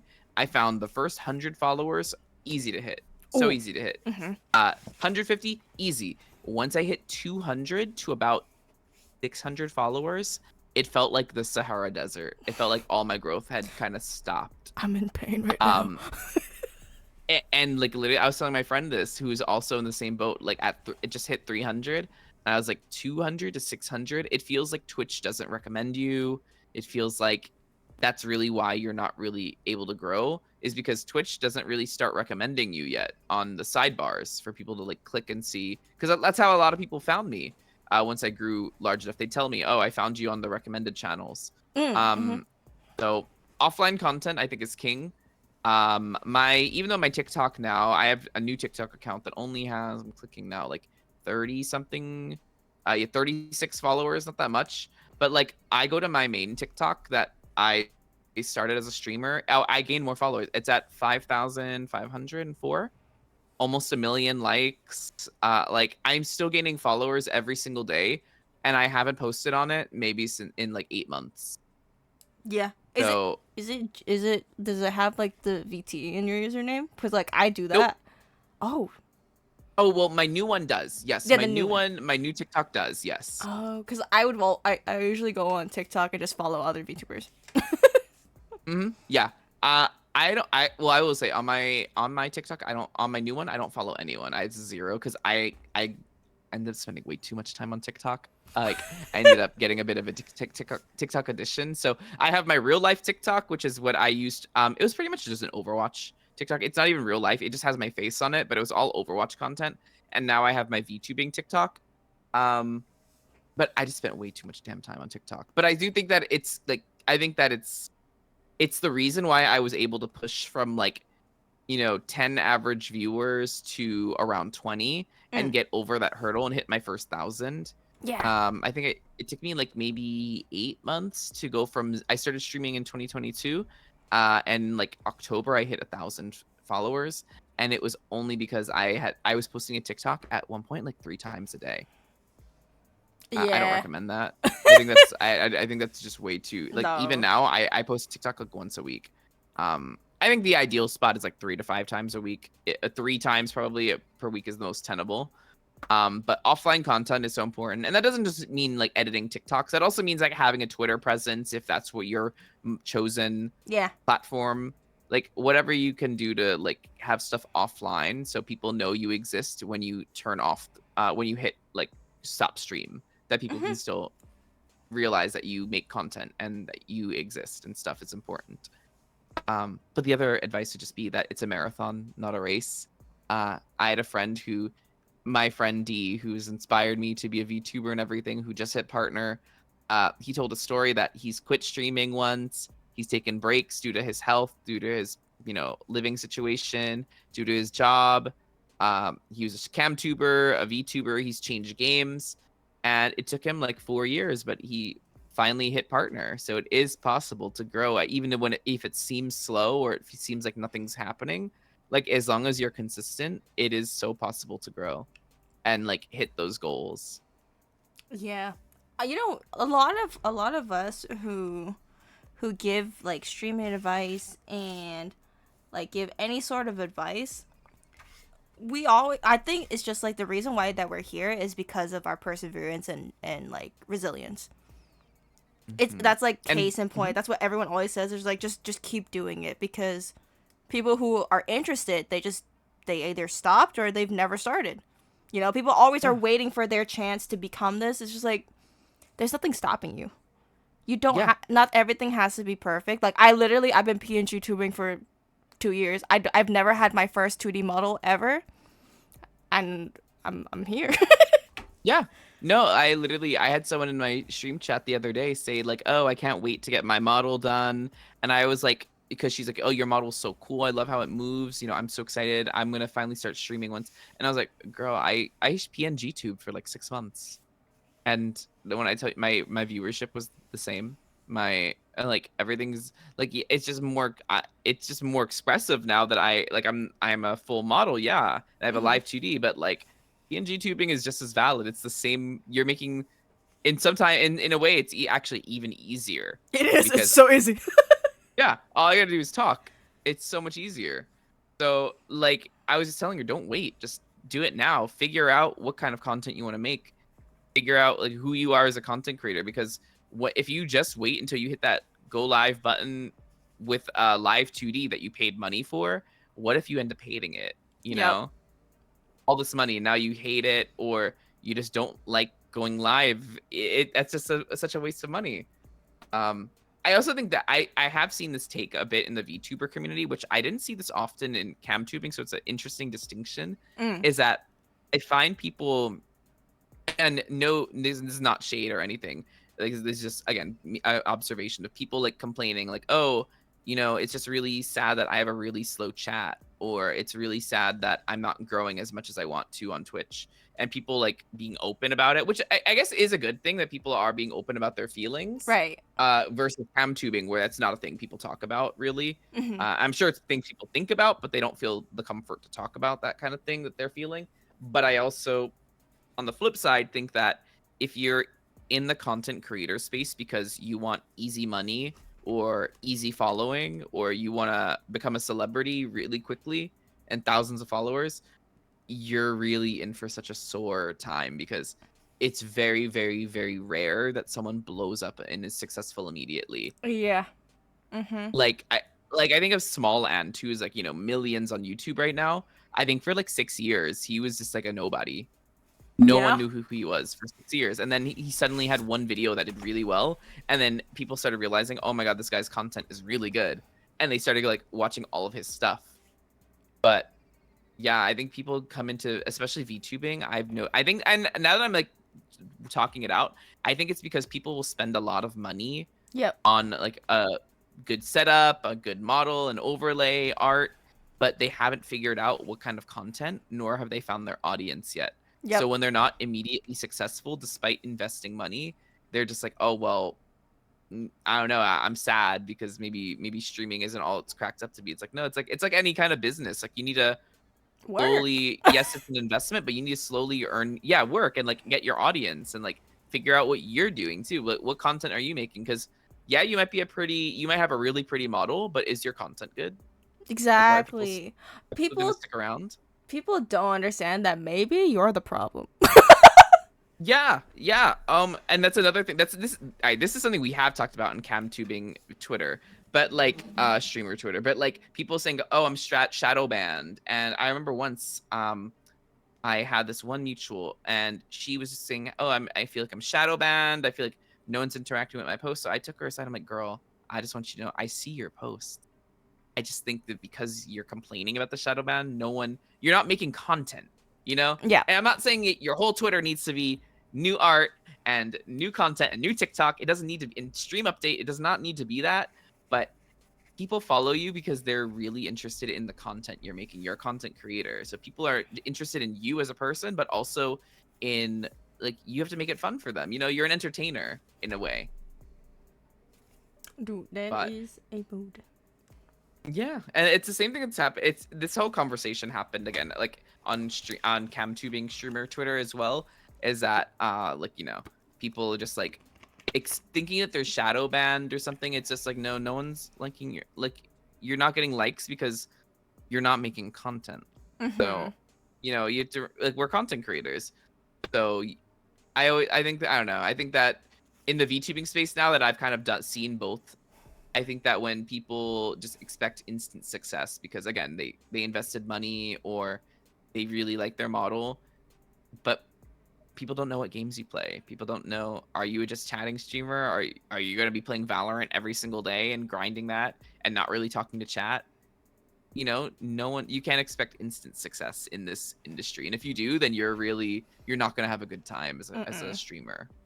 Now that we're talking about it, I can see it from like a different standpoint because when VTubing was coming more mainstream, there's a lot of people who are upset because people who would PNG tube, it's less it's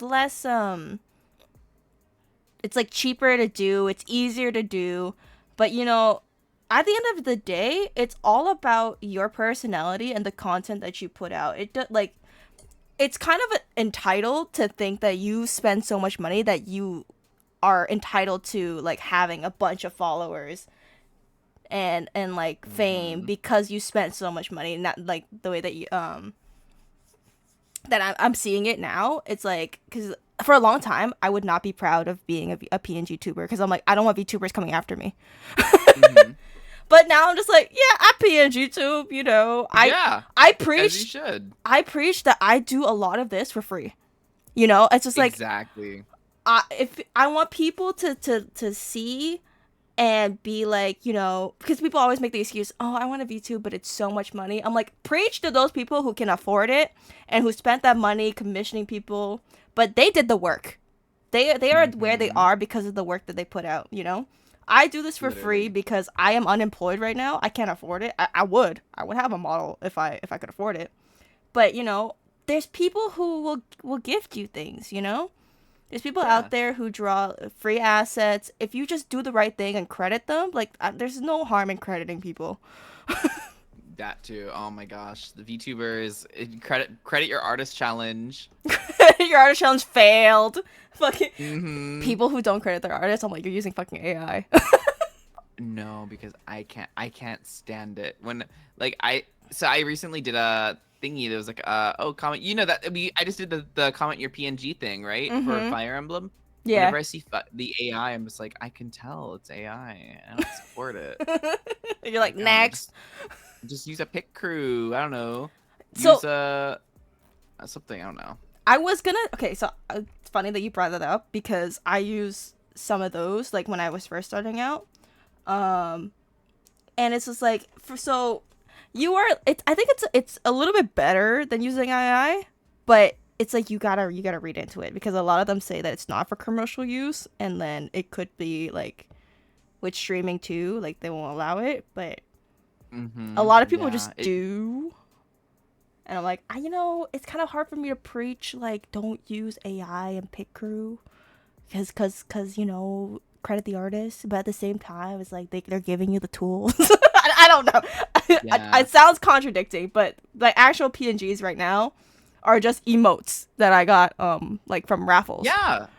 No, literally, like I will say that like I think that like it's almost like as you said, like read what the artist said and like just follow them. Kind of like, oh my god, that latest thing that just happened on Twitter with like that person not listening to the artist.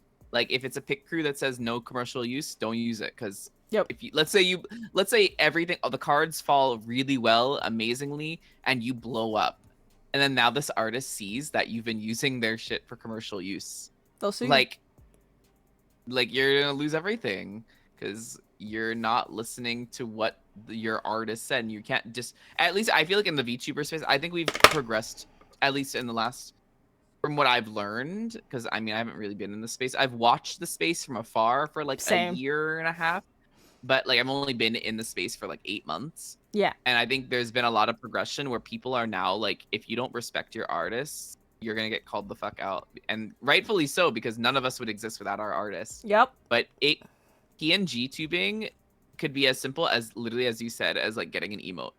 That's all it has to be. This little wiggle, this is literally what I used for 6 months. Yeah. I love it. I love it too. I think it's cute.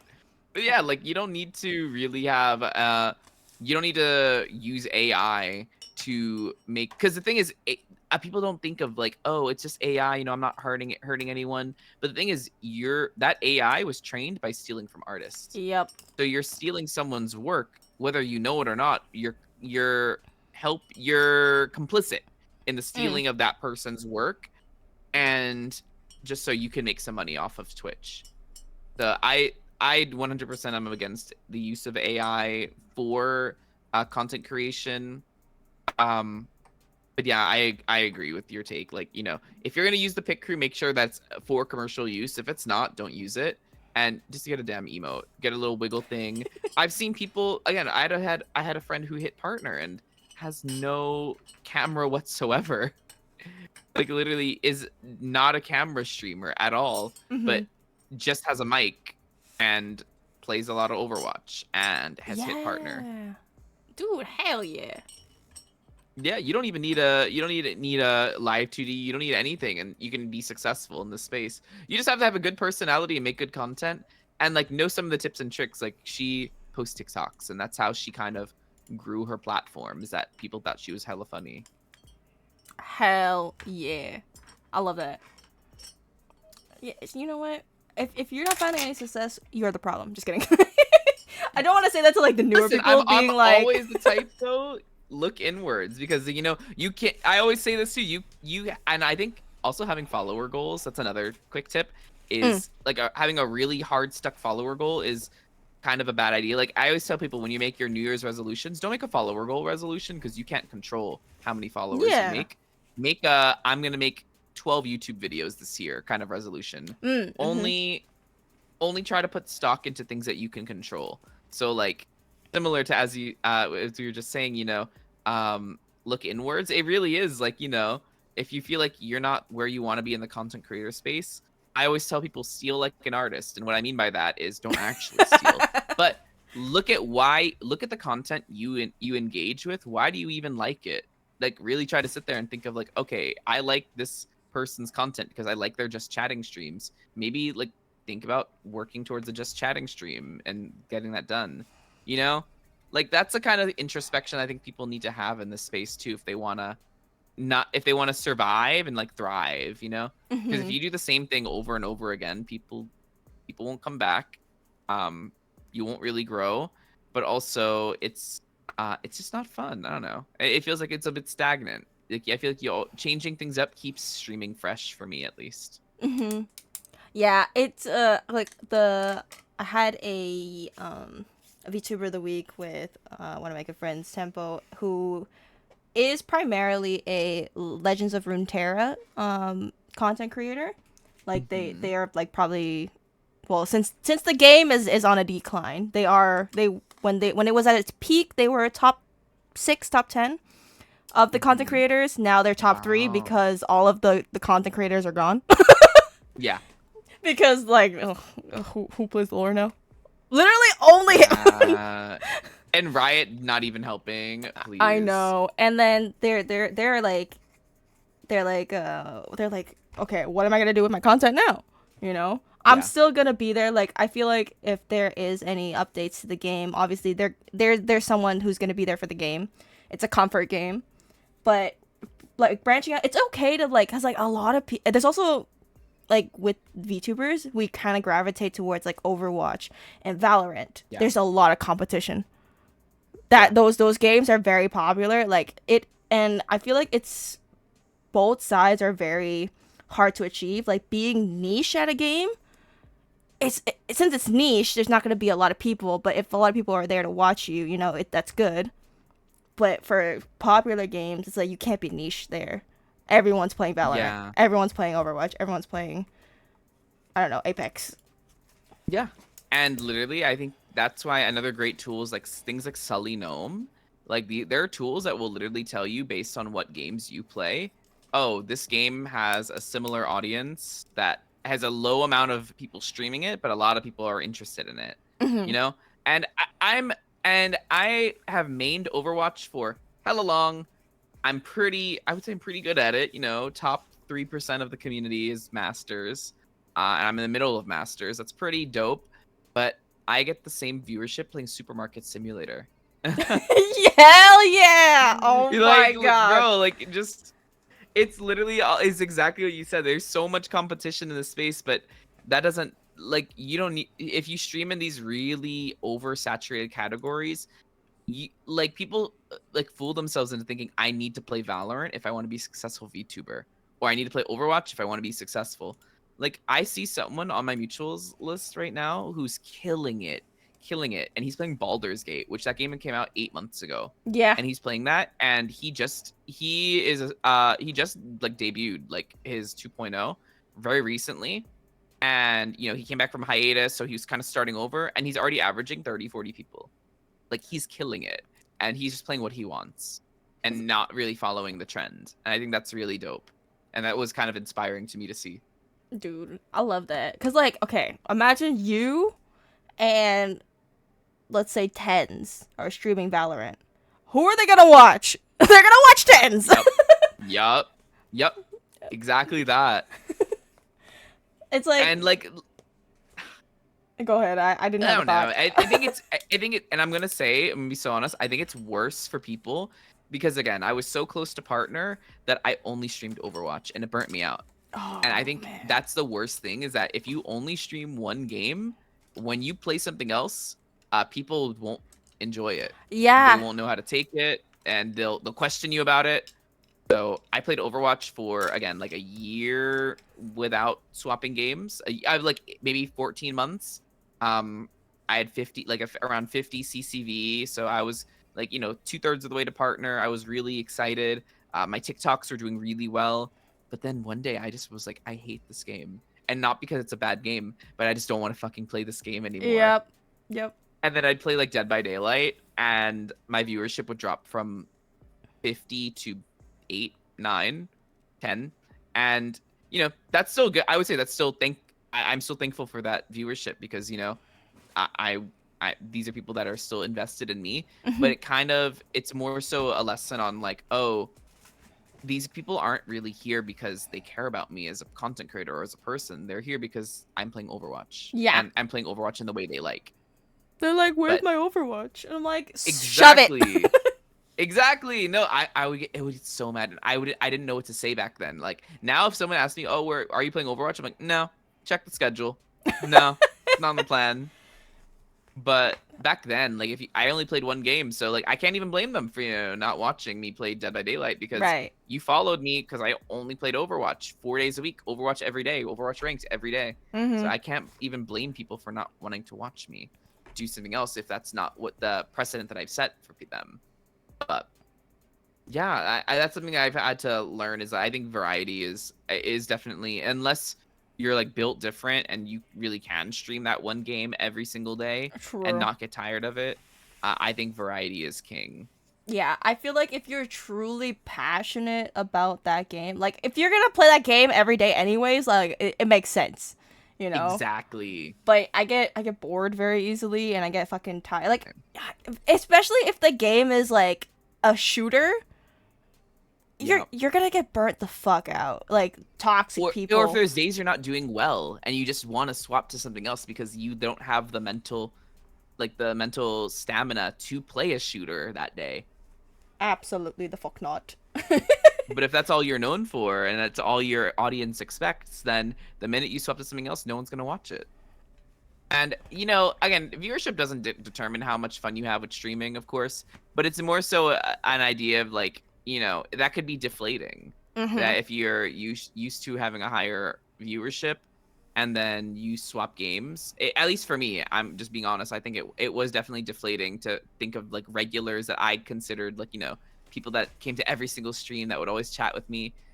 Kind of the realization that they weren't here for me, they were here for the one game I played. Exactly. Yeah, no, I have that too. It's just like I would play maybe Valorant. So I on Thursdays I play Valorant Premiere and then I do For the King Hmm. after that.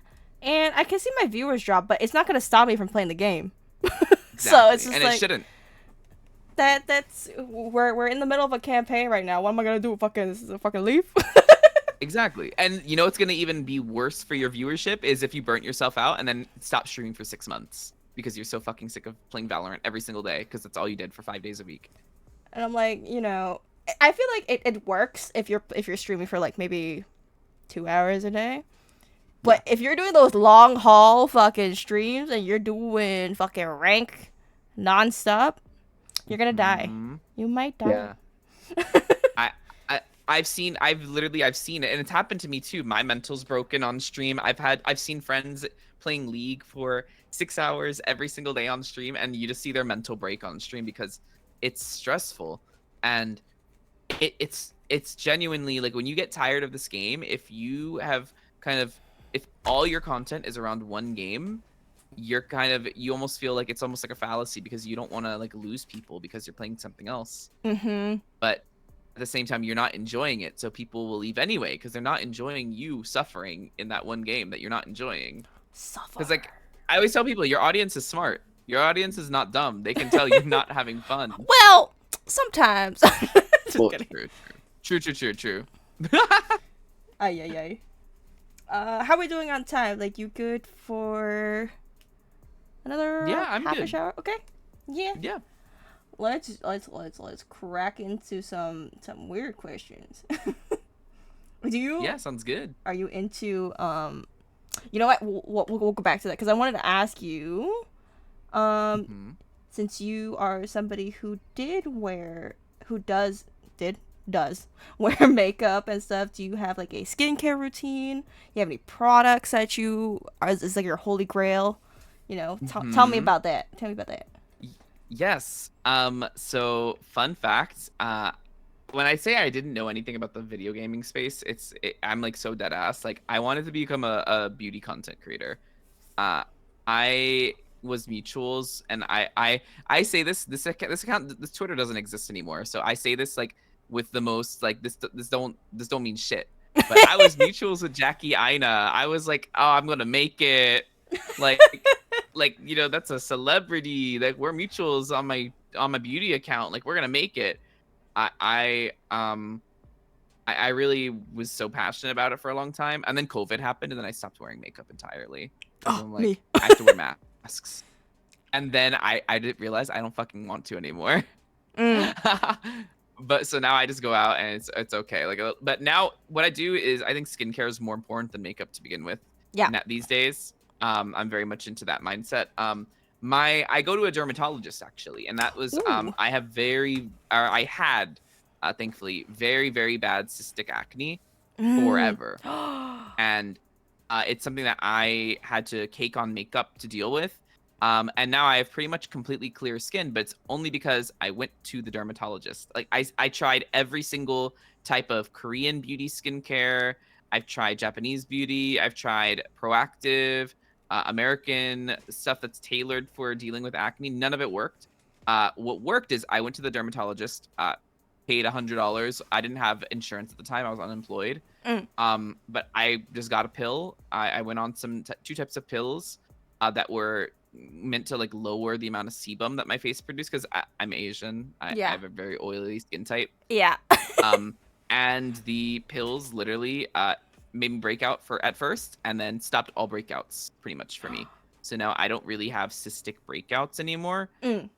And then I was given tretinoin, which is like I would say my holy grail thing because it like literally it and this is good if not just if you have acne, if you have wrinkles, anything like that, it breaks down the cells and starts new cell growth in your skins. So it's like retinol, but a little bit Oh. stronger. Oh yeah, yeah, yeah. So I think tretinoin is really good. Retinol in general is amazing. But yeah, my dermatologist, the one thing that my dermatologist said, like, I was like, I don't know what I'm doing wrong. I'm doing like this is my first time seeing her. I just didn't know what I was doing wrong. I was like, I have a Korean skincare routine, and she's like, honey, you have very oily skin, but you have very sensitive skin. I was like, huh? Huh? What do you mean sensitive? I have oily skin. And she's like, no, you have both. And she's like, what you need to do is wash your face, maybe a serum here, maybe use like an I use niacinamide in the morning, maybe retinol at night, and then moisturizer. Your skin literally cannot handle anything more than that. Damn. And that changed like my life because now I literally I wash my face, I moisturize, sometimes use a serum, sometimes not, and I prioritize the retinol and the tretinoin, Mm. and my skin literally looks better than it ever has before because I was duped into thinking that everyone needs to have the 12-step routine because that's what my mom does too, Yeah. and she has a 12-step routine. She looks like she's almost 50, but we get mistaken for siblings when we go out because she looks so young. Yeah. Because they say Asian don't raisin, which is true, Mhm. but like I think the dermatologists they like literally they know what they're doing. So I Yeah. recommend anyone that's dealing with any skincare issues just go to your derm because they're also going to recommend you products that don't break your wallet. Because my cleanser is like $10. I just use CeraVe. I do use this one really good Korean lotion though. It's called Physiogel. I found it in Korea, and I have been using it for 6 years now, and it is just so good. So good. Like no scent, very moisturizing. Never breaks me out. And if I use other moisturizers, sometimes I might break out, dude, like fragrance or something. Mm. But Mhm. Physiogel, oh, so good. Thank you for the hydrate. Hydration is good for the skin. Yep. Thank you, Chris. I'm doing it right now. Yeah, dude. I have so many products that since I don't go outside anymore, like my makeup is fucking collecting dust, my skin I should be using my skincare. 'Cause Mm-hmm. um But it's hard to justify it when you're just tired and you just want to go to sleep. And like, I'm not going outside. Like, what yeah, am I gonna do? but I should be taking care of my skin. I'm on a screen for like hours on end, and it's looking Mm-hmm. at me. It's looking at me. They're like, why don't you use me? You bought me. I agree. No, you have to. You have to. Like, if you even if you don't do make, I don't think. I think in general, I don't really like doing makeup as much anymore. I do it when I Mhm. go out, but Yeah. that's about it. Same. But skincare, you have to do it. It's like treat it like self care instead. I will say I try to get into the mindset like, oh, I'm taking this is like spa mode. It's not. It's not a chore. It's not something I need to do. It's more so I'm going to take care of myself. So I would put on like a good podcast or a video while whenever I would do like a longer skincare routine, like using my retinol and having to like really work it into my skin. I would put on like a video that I wanted to listen to for a while and save it and then listen to it while I'm doing it.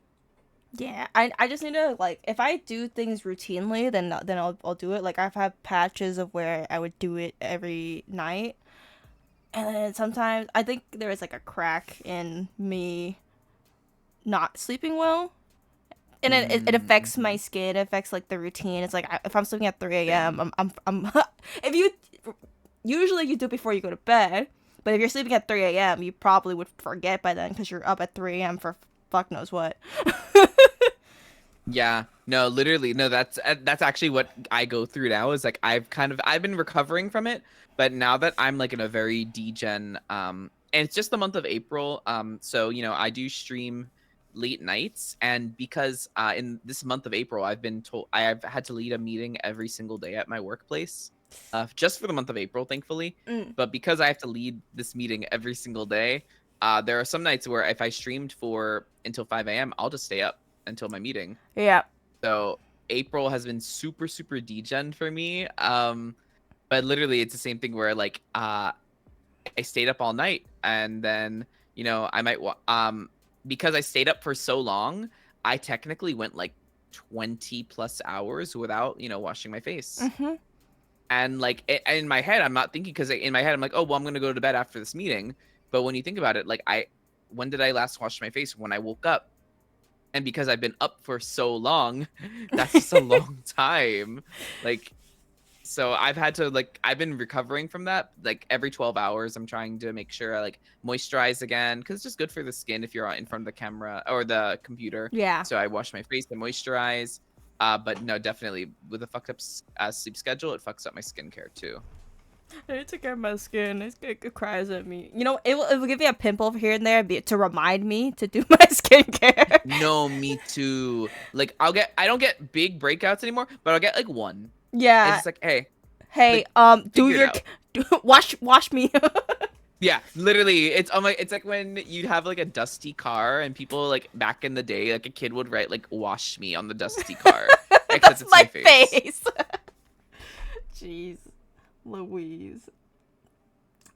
Ooh, I love this question. What is your go-to karaoke song? Whoa, ooh, ooh, ooh, ooh. That's Mm-hmm. good. Mm-hmm. We at the karaoke bar. We tell you to bust it down. What song you picking? Mm, I think. Mm, okay, so there's two. If I'm with friends, it would be I think it would either be "That's My Girl" by Fifth Harmony, Ooh. or it would be maybe "Sweet Melody" by Little Mix. Mm, mm. But I go to karaoke with my mom too, is the thing. So I have one Oh, for her too. When I hell go with yeah. her, I like "We Are Young" by Fun. Oh, it's so cute. I love that. Uh, but my mom likes Beyonce, so I've done Halo for Beyonce too, and she likes that. Oh, But hell yeah. but I also think like that would like when I think I need a few drinks in me, and then I can start singing the ballads.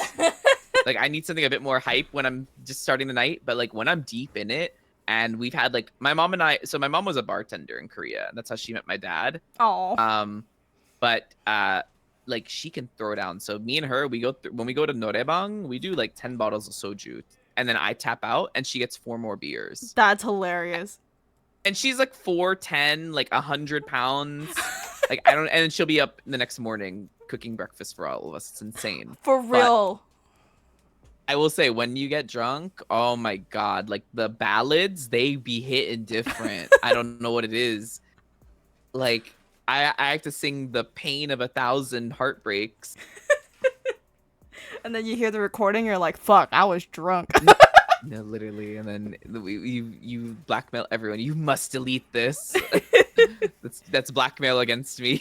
Defamation. If this goes out, Slander. I will sue you. Do you go to any conventions?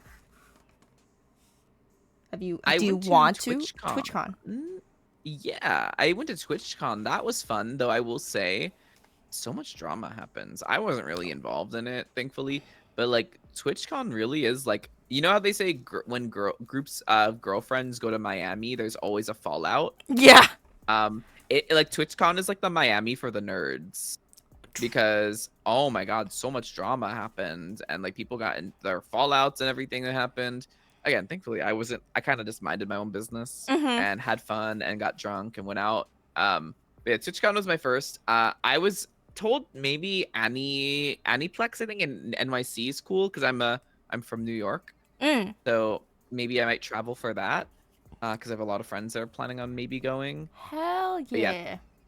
TwitchCon was my first con ever, and it was a lot of fun.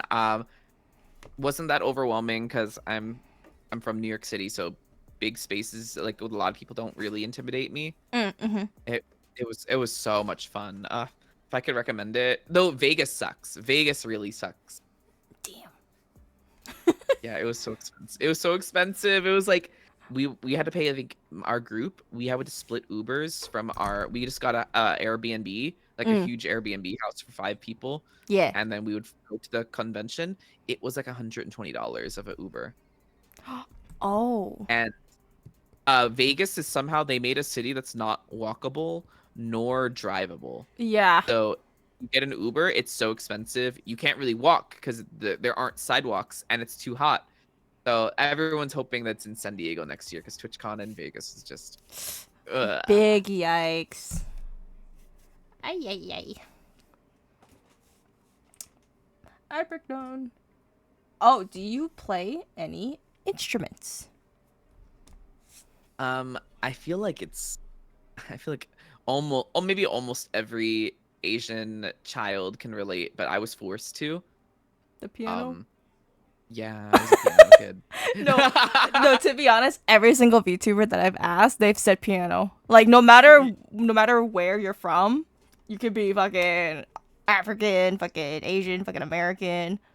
You've played the piano. It's like yeah. That's funny. Every single Yeah, I was a person. piano kid. I asked the question just to hear everyone say piano back at me. I will say though, I don't know how to play piano at all anymore. If someone asks me, the only thing I know how to play is like Twinkle Twinkle Twinkle Little Star and like that one thing. It's like that one refrain that everyone knows, like the do do do do do do do do do. Yeah. That Yep. that I know how to play that. That's about it. But back in college, I actually joined an a cappella group.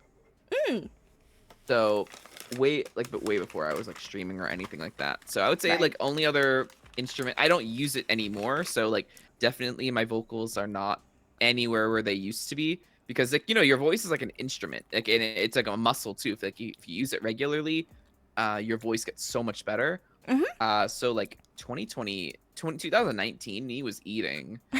Vocals now, maybe not so much, but I would say probably I guess I'm a rusty vocalist. Mm. Mhm. Makes sense to me. Do you collect things? Actually, not. I guess fashion. Yeah, I'm really into fashion. Mm. So like I like having like a lot of statement pieces. I'm looking at like my closet right now. Like I have um it it it looks like it's like Louis Vuitton, but it's not Louis Vuitton. But I like it because it kind of is. But it's like a button-up shirt that like it's like a kind of like a statement silk piece that I like Mm, wearing. mm, mm. Um I like my hoodies, of course. I have a bunch of I got really into last year a button up underneath and then like a pullover on top, Yeah. like a that kind of look, like almost like a preppy look. I really like that. So I think I really like fashion. But otherwise I'm pretty much I'm very much a minimalist actually.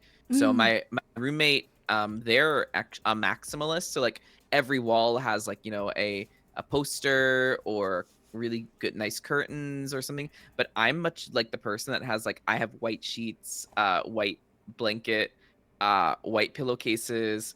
I have like a bamboo bed frame, white desk, white chair, white monitor, everything. I'm very, very minimalist and I don't really collect things. Because I've never this only once in my life have I ever renewed my lease. I've been living on my own since I was 17, Mm. just for college, and then like, I never wanted to move back home. Yeah. Um, so because I move a lot, it was really difficult to collect anything. So because of that, I've kind of Oh. adopted a very minimalist lifestyle where it's just me and my dog. And I'm moving across country this summer, and I think all I'm moving is my clothes because I mean I like my fashion. That's one thing I do like. My PC, but otherwise, everything else I'm selling and getting rid Oh, of. damn. That's So really. there will be some stuff that I will like, like I have like a few like Nendoroids that I'm probably gonna keep with me because they're small and like I spent money on them. So Right. like I'm looking at like that definitely I'll be keeping, or like my Nintendo Switch. So stuff like that. But like yeah, I don't really collect things big a long term or collect a lot of things just because it makes it easier to move around. I see. Were you guys writing down what J1's room was like? Write it down. There's a Well, bamboo plant. It's white. The room's white. and then oh my god, it sounds insane or boring. But I mean, I don't know. No, but it's clean. It's I will nice. Like compared to I love a mine. clean aesthetic. Like a clean aesthetic with maybe like a plant. Mm, Ah, so yeah. good. My room's way too fucking messy. It's because like I go crazy at conventions and I buy way too many art pieces, but my room is like super duper small. So it's flooded Hmm. with art because I have nowhere to put it. I think that was my way of coping too, because like, since I'm from New York City, I'm so used to having no space. So the way I coped was I just didn't. I would maybe put like I have one poster in my room. It's literally like I got like an art piece and I framed it and it's above my bed. That's it because I didn't want to be overwhelmed when I woke up because I'm so used to having such a small space from when I was growing up. You probably saved so much money. I have And like honestly, a I don't know how many agents there are, 27 ish. Paid like $100 for all the prints like to put together. Oh my god. I might save money but by not buying prints, but I buy too much fucking VTuber art, so I That's true. fear my money's down the drain. It's just all digital. That's true. But you know what? Fuck it, you're pretty. Thank you, thank you.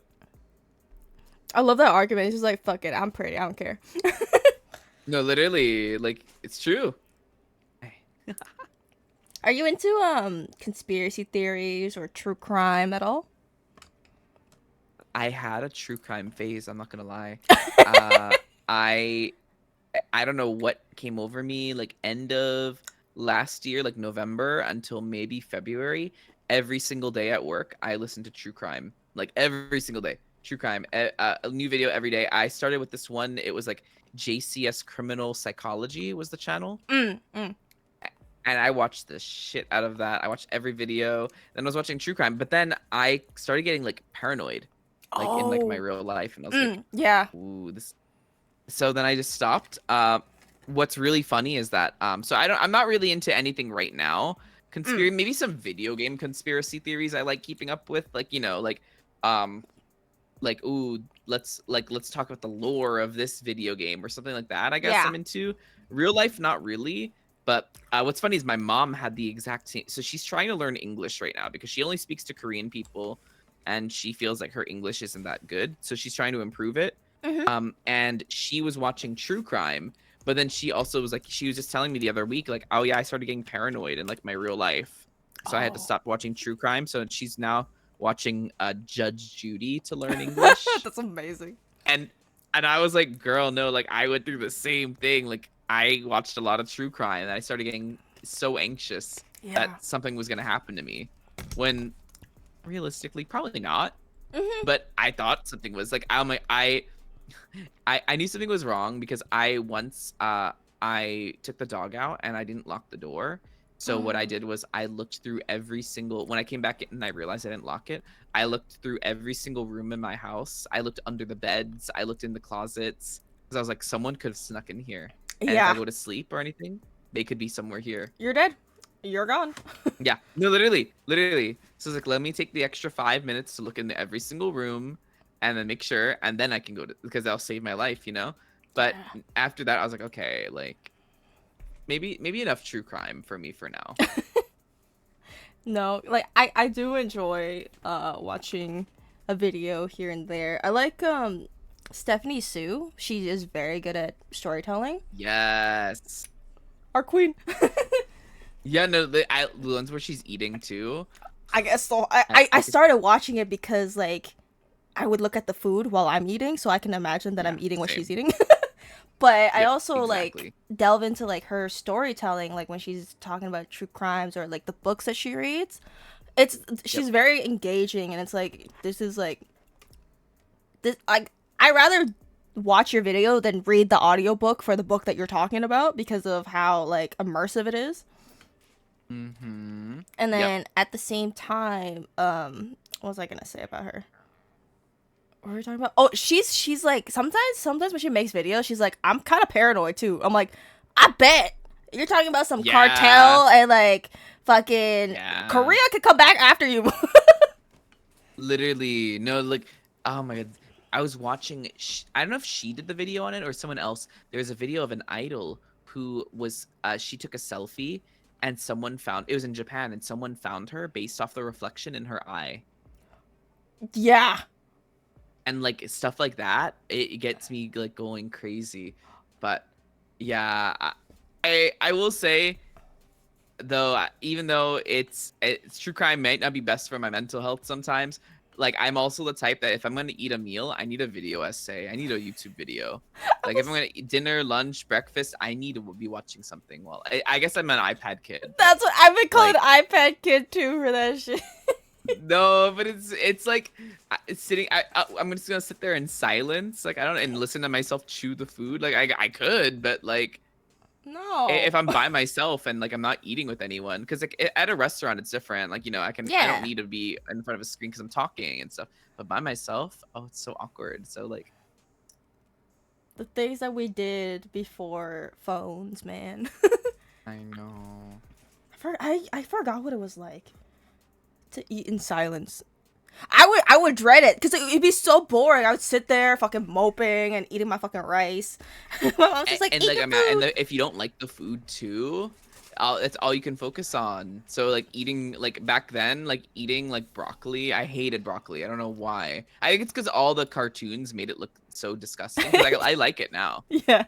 but I think growing up, I really didn't like it. So I just remember eating it, and like because there's no TV, there's nothing. I'm just sitting there, and all I can think about is how much I'm hating it. Mm-hmm. Pain. Do you But no, have? I'm. Huh? Mhm. You were Oh, asking? I was just gonna say no. I'm such an iPad kid now. It's like I'm so bad. But you know what? It whatever keeps my mental health in check. You know what I'm saying? If me Exactly. watching a YouTube video while I eat is gonna make me not cry tonight, Exactly. I'ma Yes. do Yes. it. Yes. What? Where am I? Where's my question? Oh, do you have any tattoos or piercings? I have two piercings. I have just both of my ears pierced. Um, and I was actually planning before the pandemic. I found an artist who I liked. She was on a show called Black Ink Crew. Oh yeah yeah Um, Yeah, her name's Youngbae. She does really sick art. I wanted to get a tattoo sleeve, so I had a design of yeah. it was like a dragon starting from my back and then swirling down my arm. Yeah. Almost like I guess Genji or Hanzo from Overwatch, but Mm.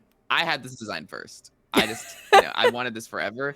And like in between his and like the spaces of the body, there'd be like flowers Mm.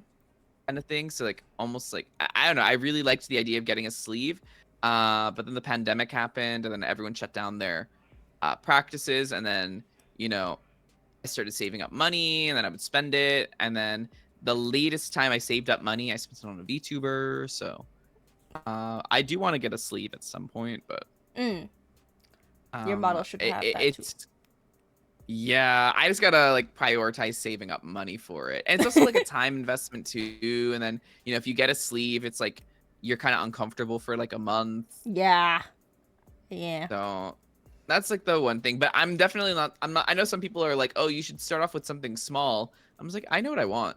I'm Go not the big or type go that's home. like exactly, no, exactly. I'm like, if I'm gonna do it, like fuck getting a little star. Like I want to just get it done.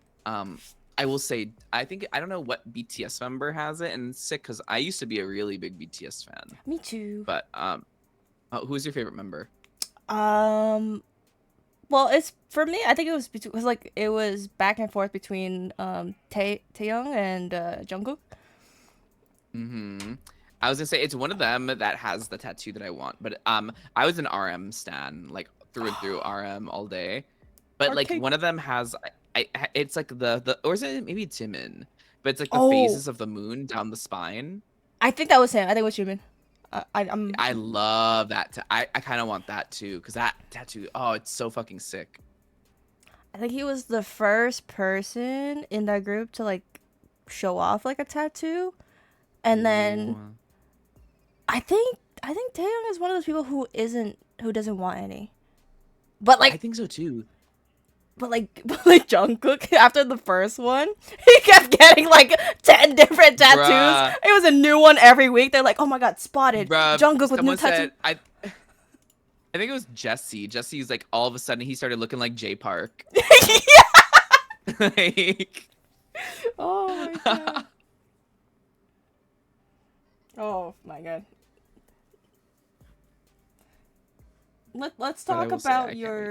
your. Oh, you can't wait for. Oh, just a tattoo. Yeah, yeah. Yeah, I can't wait for you to get that too. Let's talk about your K-pop. Uh, Mm-hmm. who are your favorite groups? So for a long time, I said I had like generational groups because I think every generation I have my Yeah, because same. I get into them and for it depends on the mood I'm in because like second gen is very different vibes from third gen and fourth gen. Uh, second gen I grew up on 2NE1. Yes. Um, period. Black Jazz. I was actually one of those toxic YG stans. I didn't have Oh, any online accounts, so I never posted. But if people asked me, I would be like, "Oh, I don't like Girls' Generation. They're plastic. SM is all plastic. They don't have any sense of musicality. I'm a YG stan. I like talent. damn. I was one of those and people think K-pop fans are toxic now. No, they used to be terrible back No, we then. were. K-pop stars now they're woke. Is what they are. Exactly, exactly. But back then, we were the evil. We were literally evil. We're the Like, oh, reason. Jessica's gone from Girls' Generation. Well, I guess well, no, when she left, everyone's like, "Oh, damn, 21 fighting." Oh, I'm so sorry for Girls' Generation 21. We're the But reason why your K-pop idols can't date each other. literally. But yeah, 21 and Big Bang when I was growing up. Now I would say favorite second gen group those out of everyone that's because they still perform and I keep up with them is Shiny. Uh, I'm a huge Shiny stan. Like Our baby. they also make me feel younger because even though I'm only like 26, like they're in their 30s. And I'm Mm-hmm. just like, damn. Hell Like yeah.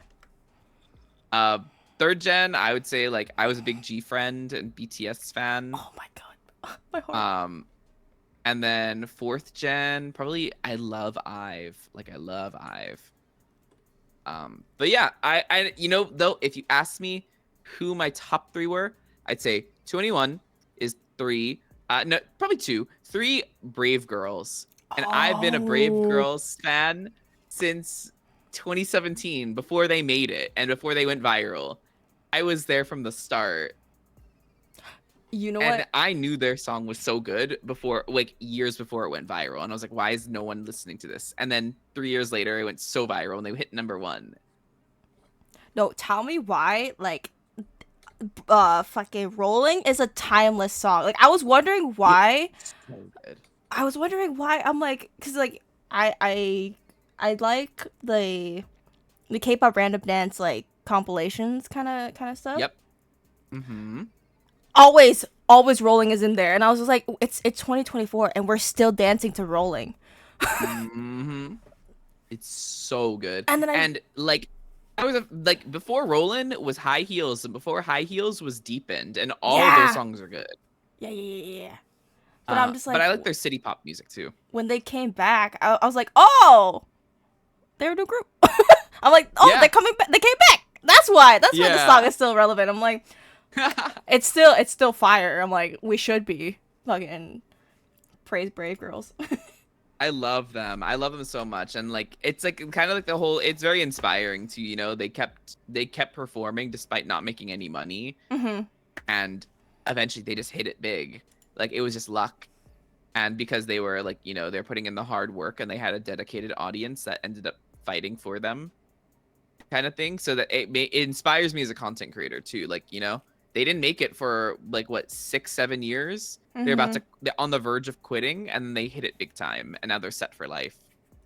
They just So that song was actually no, the song was a hit when it came out, but I think they were also before their time to shine. I agree. Like I thought the song was amazing when it came out. It's just I was like, why is no one listening to this? It's so good. So when Roland went viral in 2021 or whatever it did, I was like, y'all should have been here since 2019 That's because what I'm it's saying. always been good. That's what I'm saying. I love Brave Girls. But if I could put you onto someone, it's there's this one group. It's an R&B group. So before Gen 1 and between Gen 1 and Gen 2, K-pop basically died Mm. and no one was listening to idol groups and everyone got into R&B. So there's this one group called Big Mama that Oh, okay. I I only knew of them because my mom listened to them in the car. and when I was younger, and I didn't know them. But they recently they came back for their 20th anniversary. Um, and they're all four now. So they're four R&B singers, and they do like R&B pop kind of music, um, in Korean, of course. And they came back and they did a killing voice, and Yeah. it's one of the most viewed killing voices of all time now. It has like I think 18 million. It's more than Red Velvet's, which is insane. But it's because they're so talented. They were under YG, Mm. and in their contracts, they said that they will sing together, they'll make music together, but the one thing they refuse to do is any plastic surgery because they said they're here to sing. They refuse to do any amount of plastic surgery to themselves. Hell yeah. And they were really popular back in the day. And then when pop had a resurgence, they kind of fell off because no one was really listening to R&B like that. Right. But they now all four women are professors of music who teach idols how to sing. That's So they work for awesome. universities. And I was like, bro, like they're killing voice. I was like, y'all are 50 and yet you're so good. So I went back to listen to some of their music and I was like, oh, this is actually like so good. I'm gonna send it to you in your Discord. I'm gonna It's watch it like later. they're so good. And like I started looking more into them. Like they do like they perform live, they do like immortal songs and stuff like that. They still perform and I think they've taught like BTOB, Got7. They have like a really big list of like students. That's all. I love that. I love that. I'm gonna watch that video later. I'm gonna cry to it. No, they're so good. I was shook. I was shook. I like that. But yeah, I'd say they're number one. And I like going back to listen to their music. I'm like, wow, like y'all are good. Yo, Even though it's like JYP a bit older tried music. to do that. Did you see the group of moms? I did. I did. They were so talented, but like JYP, he's like, oh, he fumbled the bag. No, literally, like, can we? Like, someone actually in my chat the other day was like, why did I see JYP preaching? Like, just go promote twice. Go promote someone. Oh Like, my god. let someone do a solo. But like, why are you preaching? Yeah, yeah. Oh my god. Okay, so my I have a friend who unironically likes Vicha. If you don't, if I don't Mm-hmm. know if you watched A2K. I know. I didn't watch it, but I know of them. But It was a mm-hmm. fucking JYP promotional. Mm-hmm. Mm-hmm. And I was fucking dying because I'm just like, okay, this is like kind of good, but it's so funny and wrong in all in every way. And I'm like, these kids really like they did work really hard and like they are talented, but he sugarcoated like you see the survival shows in Korea, like they're cutthroat. He was way too nice. He's not like this on other shows. I was thinking the same thing. Like when I was watching it, I'm like the fact that I know it's an international show, but the fact that you're allowing such like maybe this is the toxic K-pop stand in me, but like such mediocrity to go unchallenged. Like someone's just gonna fuck up and not sound good, and you're just gonna be like, okay, well, you just need to work on that. He Like back in the day, he yeah. everyone was ripping out this girl. So like I'm sorry, Kendall. You're a beautiful young girl and you can sing sometimes. She didn't do like one really good performance that I preached about. I was like, dude, that is what I'm looking for. But he I don't know what about her. He likes him young. He does, yeah. But he was like he was giving her so much praise and everyone in the comments was like, is he deaf?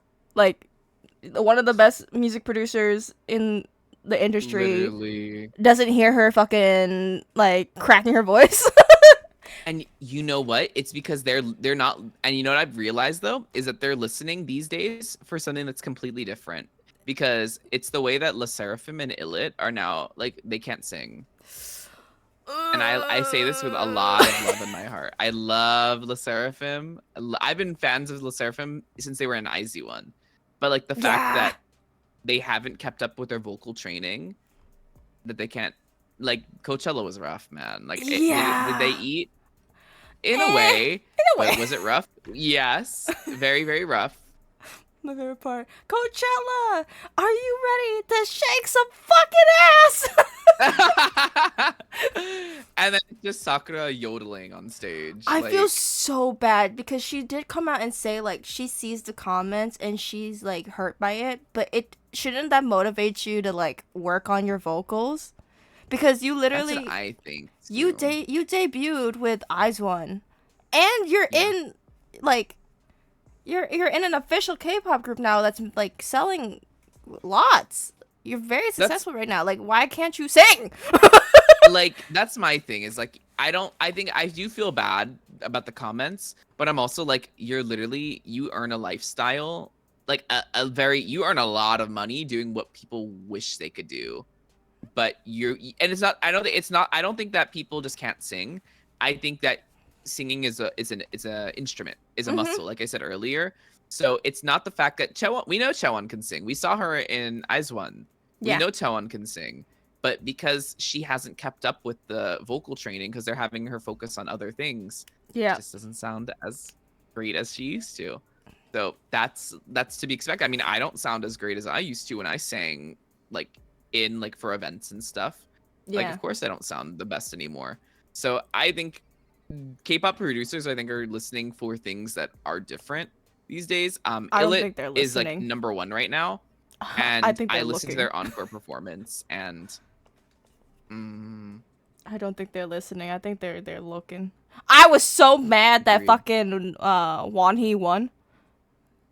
Yeah, Did you hear fucking Jiwoo? I'm, there's like okay, I understand that they could probably make a way superior group, and I'm glad that yeah, Yeonso left because Yeonso was like one of my favorites because she's just visually like she's very expressive. She can sing, like she's beautiful.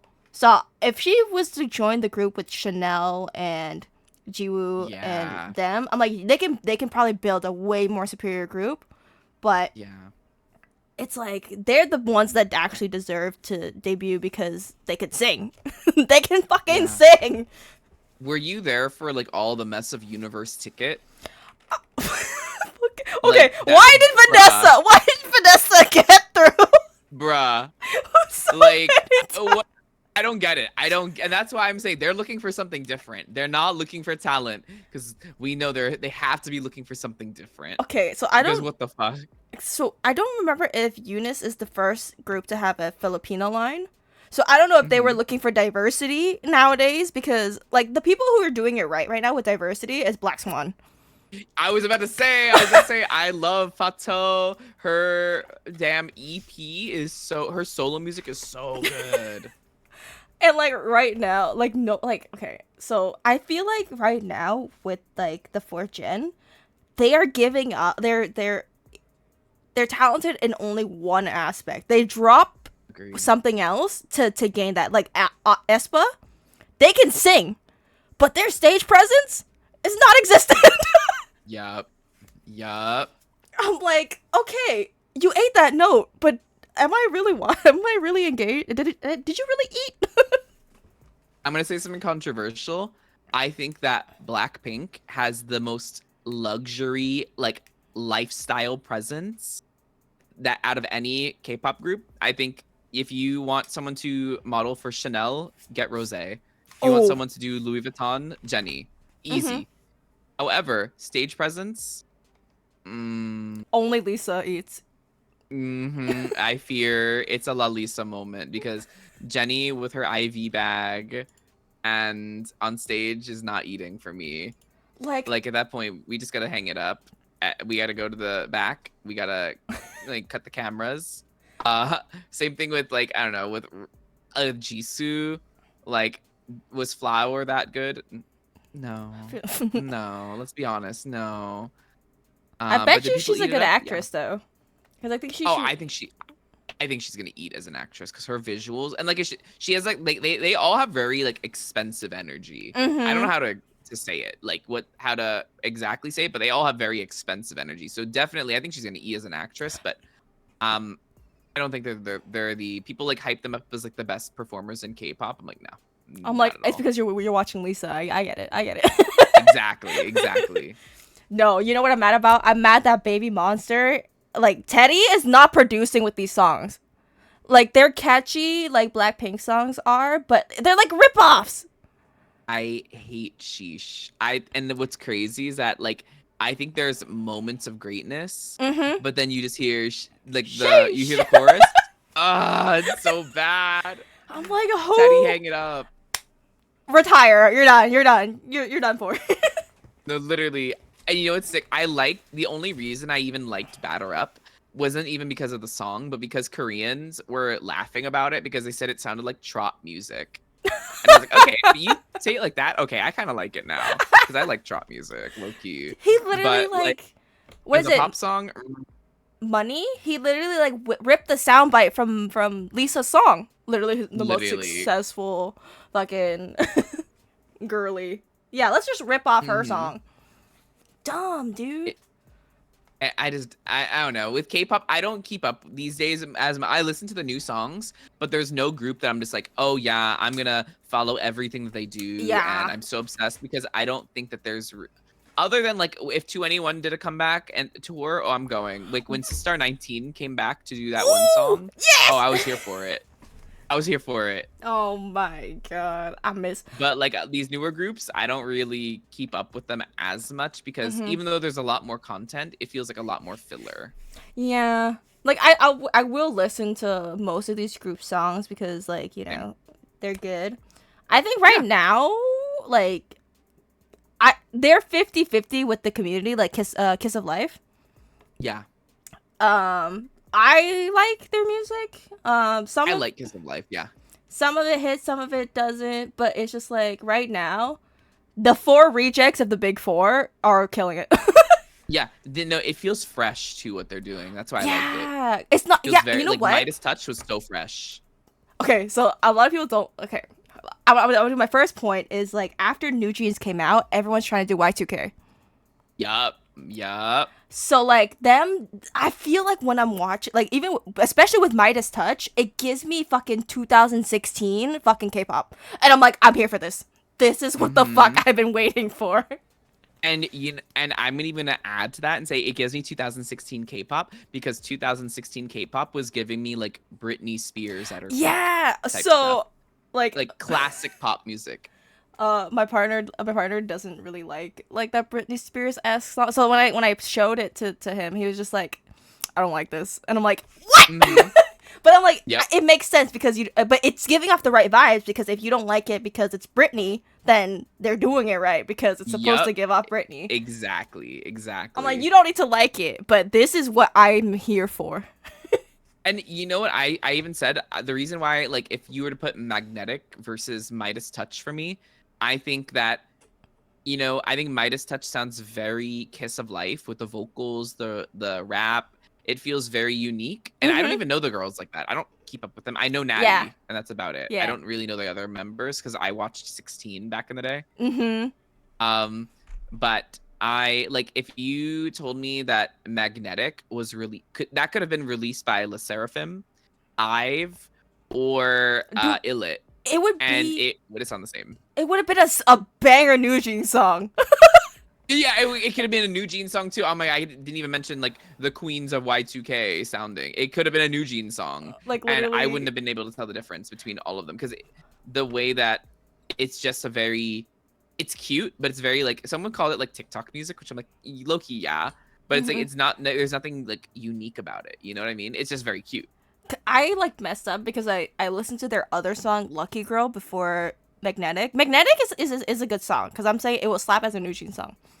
Yeah, But it's good. the other song was so bad. Ooh. Wait, is it not good? I haven't listened to it. She's like, "You're my lucky girl," and I'm like, uh. Oh, right. Okay, come on, Sneakers by Itzy Moment. Oh my god. Okay, yeah, that it gave Sneakers. Right. Okay, I see you. Come on, But Sneakers. when I was watching Magnetic, did someone say Sneakers? So my That's my partner. He likes a lot of A-pop. We call it A-pop. That's like more Americanized K-pop. And I'm just like, Uh-huh. you like that hot garbage, huh? Right. Boys like you. Yeah. Right. I was gonna say so about Magnetic and Illit. I feel like Yuna, she's a very beautiful girl. I feel like it doesn't fit her. Like I think the some of the members it does fit them because it's very cutesy, but I Yeah. think she would suit elegant so well. Like she's very tall, she's gorgeous. Like if she was an Ive, Mm-hmm. I feel like she would suit that. Controversial take, bring back sexy K-pop. Like bring it back. Like where's my AOA? My Oh most my listen, this god, is so fucking funny. My most listened to artist in 2023, this is so unintentional, was EXID, Exid. I missed them so And I was much. like, how am I in the top? How is this my top artist? And I'm in the 0.001 top listening of EXID. No, tell me why. Tell me why that they funded their own comeback and they fucking ate. I know. And they ate so fucking hard. I love that whole mini album was good. I loved Fire. I think that's why they were my most listened because I listened to it like every day. Like I just miss sexy K-pop. Like I bring back when people are allowed to like let's bring back debuts when people are over the age of 21. Thank you. Like That's I'm what sorry. I'm Like I missing. know that Like they want these kids because they can take advantage of them, get a lot of years out of them and whatnot. And like kids are dumb, so like they'll sign another contract and be in it for another 10 years. But like I just miss sexy K-pop. AOA, EXID, Bestie, Sistar all at the same time. Oh, I was fed. oh Secret. man, I'm so sad. I I am miss. too. That's why I'm like, cause like when like, what is it? Is it nobody? Oh, nobody knows. And Midas Touch were like, it's coming back. Mm-hmm. Yeah. I'm like, dude, I can shake Though, my ass for free. I will say though, who did it for me this year? I think top group right now, also of this year, actually might be my fourth gen favorites. And I'm not even really, I never really looked in. I liked them for a long, I guess a third gen maybe. Is G Idol. Yeah, Super Lady gave me 21 vibes. dude. Like I thought Yes, of I am the best, yes. and I was like, I'm here for this. I, I miss. I miss when Sujin was here. I do too, but like low key. I don't know. She kind of is eating on her own too. Dude, She's doing her like Agashi was such a good song. she ate. She ate. She ate so fucking hard. That was one of the best solo debuts of last year, I think. I think so too. I So love I G think Idol. she's honestly she might be able to pull a Sunmi and like just I be a big wish. soloist I if she. wish. I really hope so. You know who I do feel bad for is like Cheon and Unbi from Is One. Literally, I was like, they were like my favorite. Unbi is mother. Unbi was my favorite in IZ1. That's my mother, and like I just wish I don't know. I want better for her. I think the Flash was okay, but like Glitch like awoke something in me. I need her to get that back. Okay, wait. I have 2 points. I wish that Eyes One could have stayed as a group because they did have the potential to be Nation's girl group. Agreed. I was gonna say I don't know if that's a controversial opinion, but like No, I completely agreed. they were it, dude. And now like as Panorama was my number 2 song last year. dude, fuck yeah. But now that they're in different So groups, like all the other groups, they're not doing so hot. And like people who are going solo, especially the ones that are going solo, are not doing so hot. yeah. Oh my god, where's Hewon? Where no one knows where Hewon is. Where is she? Where'd she go? Right. No, literally I say the same thing. I think IZ1 should stay together. Sucks, dude. Maybe Sakura would be able to sing. Just kidding. No, literally. But you know who I grown to like a lot? The queen. I feel like she would be like maybe third or maybe even fourth gen queen. Chungha. I love Tunga, but I was gonna say I didn't like Eeny Meeny. Yeah. Maybe that's unpopular, but You know what? Well, I didn't like her when she debuted. Like, why oh don't you yeah, I know? didn't like I didn't like that song. It's on my playlist now, but when I first listened, that I was was not like, it for me. girl, you did not eat. That's not your pitch. Yeah, the why like I was like, no. girlie's screeching. Roller Coaster was my first song that I really liked by her though. Mm-hmm. Roller Coaster's a banger And now. then but I will say what caught me is I didn't even watch the music video for it. I watched the dance practice of Stay Tonight. My And I queen. was like, "Ooh, She has been eating nonstop. She can't say fucking this generation by herself. Come on. yeah." No, I really liked I'm Ready from her latest comeback. Mm, I had a lot of people that we were having a debate in my stream about if we liked Eeny Meeny because I didn't really like Eeny Meeny. I thought it mm. was eh. I thought the lyrics were eh. I thought the sound was eh.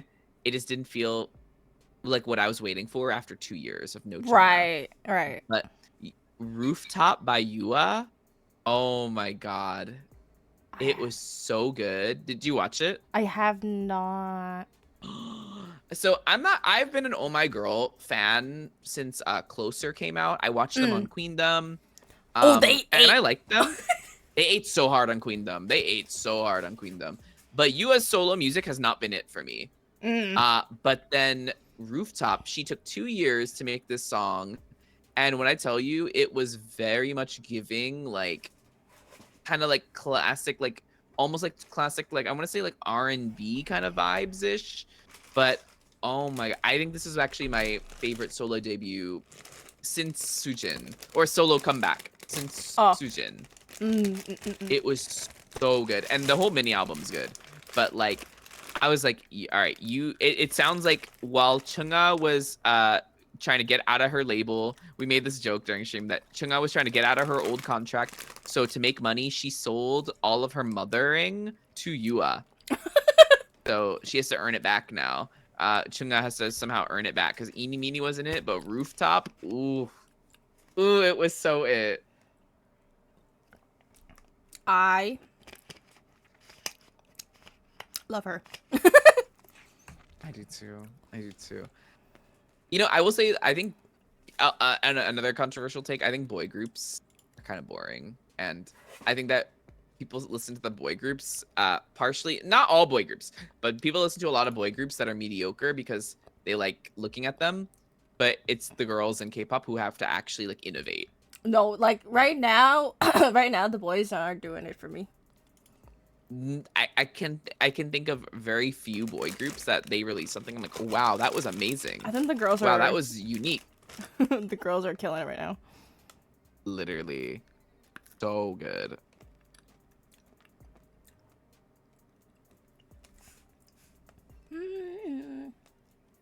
That Ooh, was and that's a long Mhm. K-pop stream. I can No, tell. literally, I was gonna say, I was about to say one last thing is I would say also song of the year and deserves more flowers is Bon Voyage by Dreamcatcher. Ooh. Oh my god, Great wait, don't give me a song. story on Dreamcatcher. Underrated, dude. I didn't even So know. underrated. I think did Luna disband? So there, most of them did. I believe everyone but Chu is in Lusemble now Mm. under Artemis. I didn't listen to their new song, but apparently everyone said it was really good. Yeah, I don't know. I heard Yeah, some stuff happened at their company. yeah. Luna's disbanded though. Yeah, like they do not. They don't exist anymore. I think their company was really shady, Yeah, like that's what I heard. super shady. That sucks. They were really good. Yeah. So like the whole thing was like Chu ended up became really pop because they were all really talented, the girls, but Yeah. Chu became really popular due to doing variety shows. So she started making money, and they started taking her money and like just taking it and putting it, saying it, well, it's for the group. I think that was the whole What the um fuck? yeah, because she was like, why am I giving all of my money away that I'm finally making money and now I can't even have it for myself Yeah, that's because dumb. Why am I you're busting my saying ass for these people?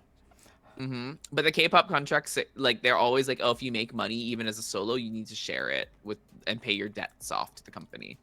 Dumb, So dumb as hell. Blackberry Creative is just insane. They tried like smearing her in the media. They said that she was like lying and that she was kicked out of the group because she was difficult to work with and like I they it okay. was a whole shit. She was difficult to work with, but she was the only one with booking jobs. Say less. No, literally, and then it comes out that she's friends with all the girls still, and that everyone likes her, and former employees saying that she's great and she's super sweet. Dumb. Dumb as- You know what I do? Well, I don't know if I want to talk about it, but like the news about Hyuna right now. I The way we started skipping Hyuna songs for the first time in my life, I fear we started skipping her songs. I like. I don't understand. Mm-hmm. If you know, you know. I just wanted to bring it Yeah, up because I needed to yeah. wavelength with somebody. She. I fear maybe the four members of 4 Minute 8 by not talking to her anymore. I just. It's so sad, you know. In Mm-hmm. another universe, she actually marries Edon, and we're all happy. Mm-hmm. Anyways, Yeah. um, let's see here. Do you? So I know that you have a doggo, but do you Mm-hmm. have a favorite animal besides your doggo? I mean, I'm not gonna lie. I have a Shiba, but I love foxes. That's part of the reason I'm a nine-tailed fox VTuber. I was one of those people that would like watch fox videos on YouTube of You like the people that have farms and like they can have a fox. And I was like, oh, why can't I? And I looked into like, what if I got like a domesticated red fox? And it is possible, but it costs hella money. yeah, So then I yeah. just and I was like, do I really? No. And I just got a Shiba, and like owning a dog is so much easier. But yeah, foxes I love. I love. I like that. I also like wolves, and like I like watching like wolves on like those like again like those like farms that like not domesticate, but like they take care of like wounded wolves. I like watching that kind of stuff. Mm-hmm. Um, and even though I know they'd kill me, I think bears are so cute. I just want to like hold their noses and like I know they can like literally kill me in one swipe of their paw, but they're so cute. I'm gonna rapid fire some questions so we can Sounds good. we'll probably end in a little bit. Hmm. Let's get it. Do you okay, actually no, let's do what's more terrifying? The space or deep sea? Space. What is your favorite book? Uh, ooh, it's a Star Wars book, Queen's Shadow. Cool. Um da, da, da, da, da, da. What is your least favorite chore? Ooh, washing dishes. Same. I hate it. I'll cook all day, but wash it. Ugh. Dude, facts. Do you like mountains or beaches? Beaches. You a beach girly? Mountains have mountain lions. Yeah, just think of it as a big cat. Ugh. What is your favorite season? Ooh, summer. Ooh, we love summer. But I do like spring too. I like the fall. It's like perfect.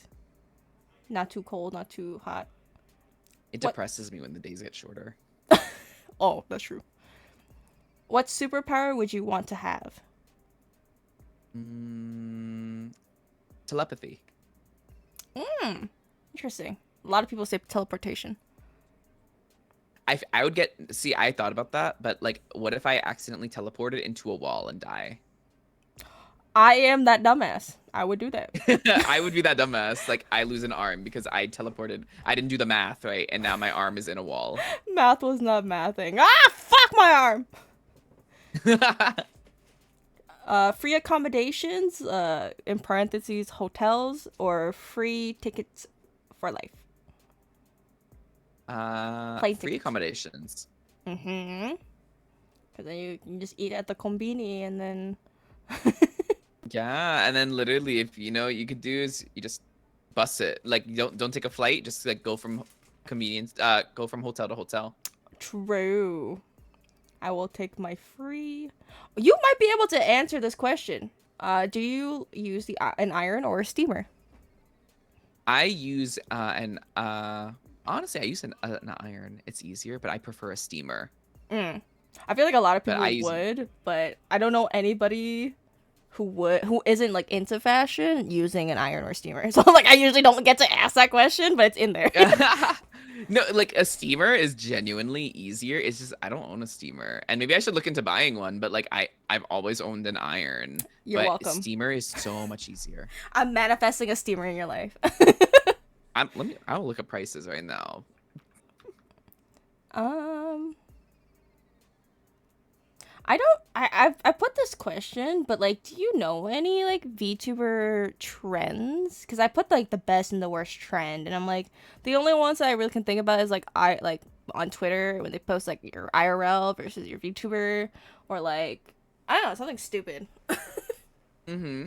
Um, I think I really do like that trend though, of like people posting their real life and feeling comfortable to do that. Mm-hmm. Because like I do that, and I think it's like I don't know, I have no qualms with people knowing what I look like and that I'm a human behind the VTuber. Mm-hmm. I really like that trend. Um, I could also say my least favorite trend is we talked about it earlier, but engagement bait. Oh my, I'm looking for new friends. Yeah. Teehee. Okay. You know what? I'm gonna say that. that That's my least favorite so far because I'm just like, stop. Like, we know what it is. We've seen it before. I refuse to do one of like I would like to because I genuinely like do meet a lot of people on a daily basis. I invite them to the server, we play games.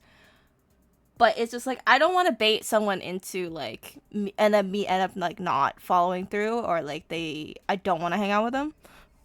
Exactly. Something like that. I don't know. Like I try Yeah, to as much as I can background check people. A exactly. lot of And the if I'm like, if times. yeah, and if I'm gonna play with someone, I want us to be mutuals first because that shows that like, I've looked into your content. I think we vibe. But Mhm. if like you're someone I've never interacted with a day in my life, I think that's another thing like about VTubing that's interesting versus like camtubing is that that's such a normal thing. Like, you've never talked to this person, never watched them, but you're gonna collab with them. That's a little scary. And you know what the But thing is too? I don't like people who do that and then complain. Like I will never complain if I don't like the vibes of the collab that I'm in because I'm the one who asked. I'm yeah, putting myself out there to be with this person for like an hour or two and play this game. You know, you gotta tough it out because you've committed to this. You can't just be like, oh well, like I invited someone onto stream and they fucking were being weird. I'm like, yeah. it No, it that's honestly happens. such a good mindset. Do you not know how like the world works or what?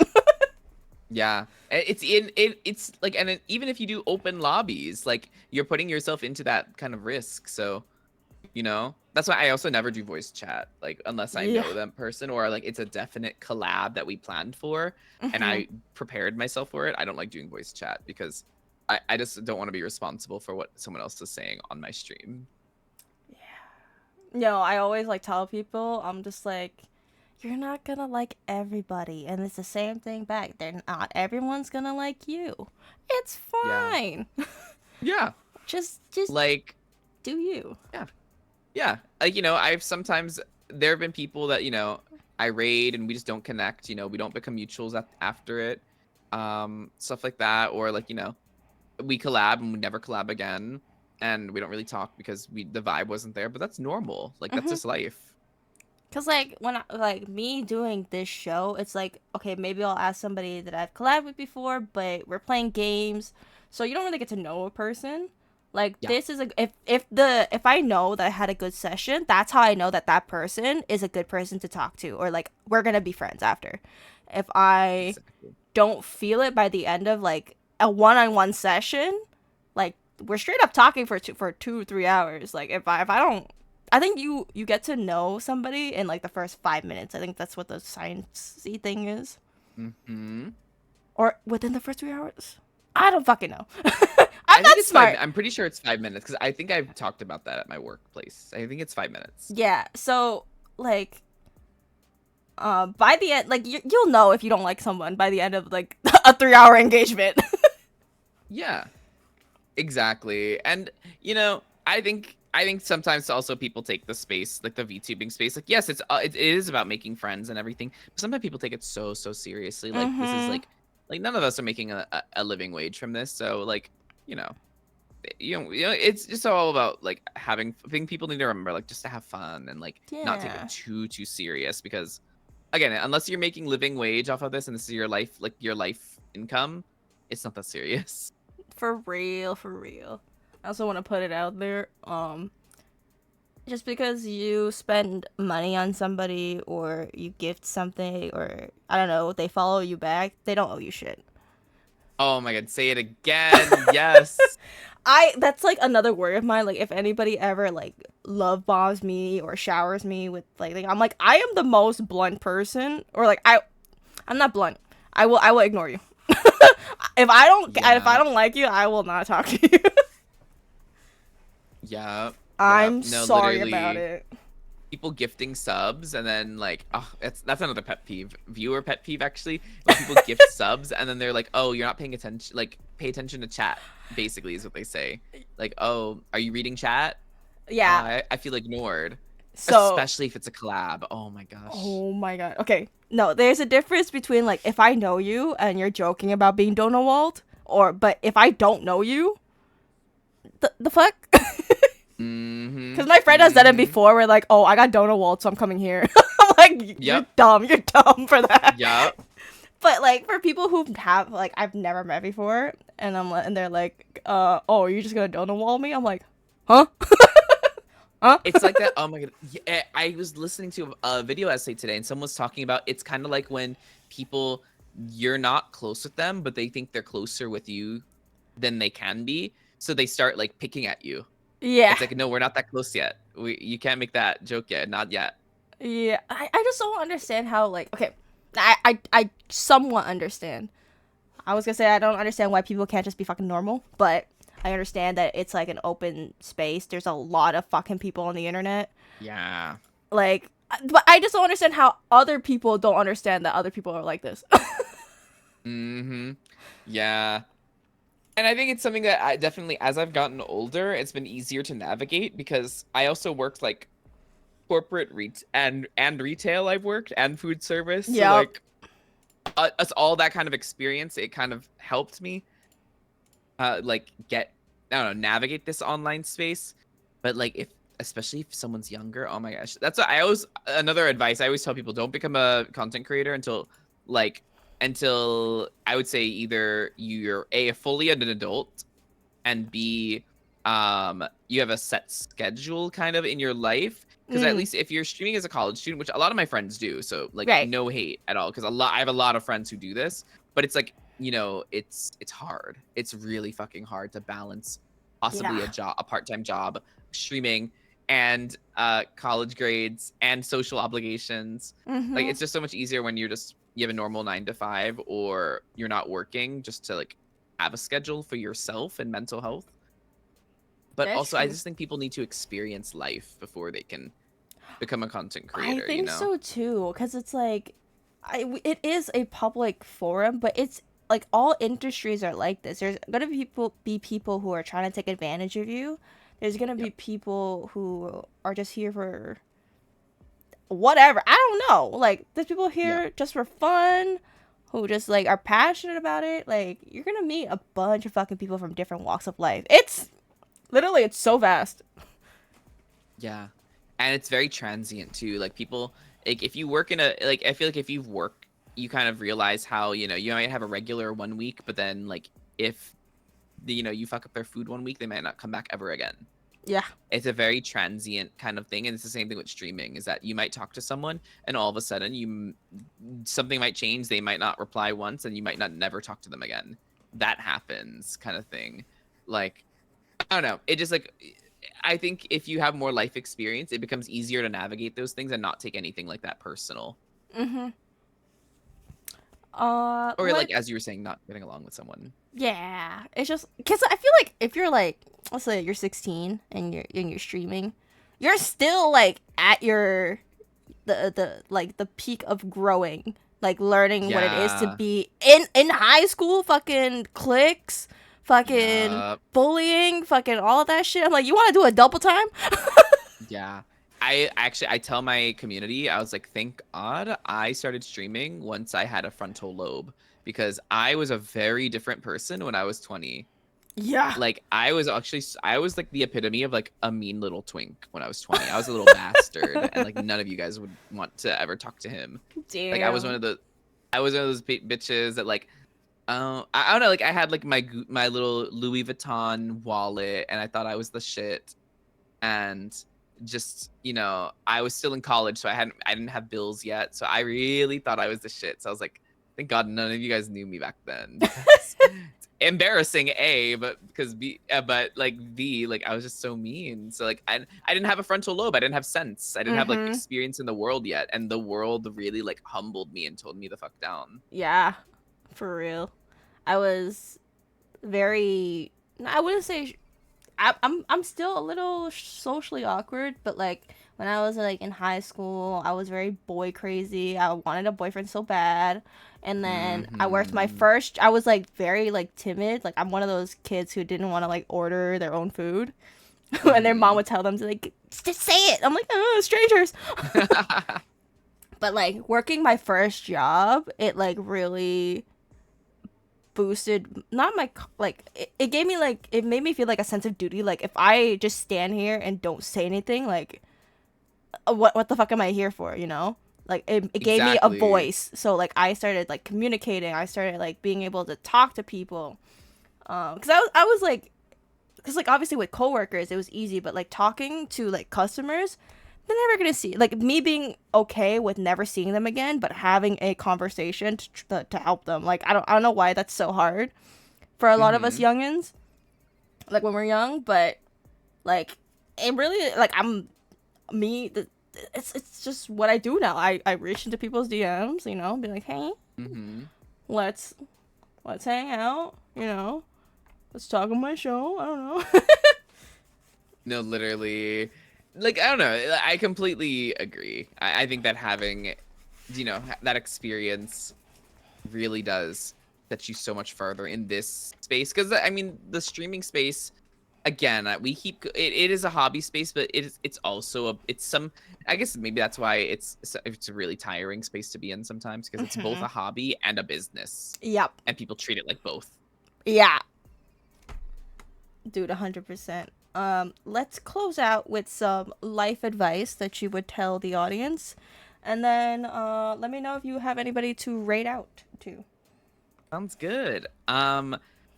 Yeah, I always call myself everyone's big brother VTuber because I'm gonna give you guys some good life advice. File your taxes. Don't commit tax evasion. That's important. Free Tax USA if you're in the US because it only costs $15. It's cheaper than TurboTax.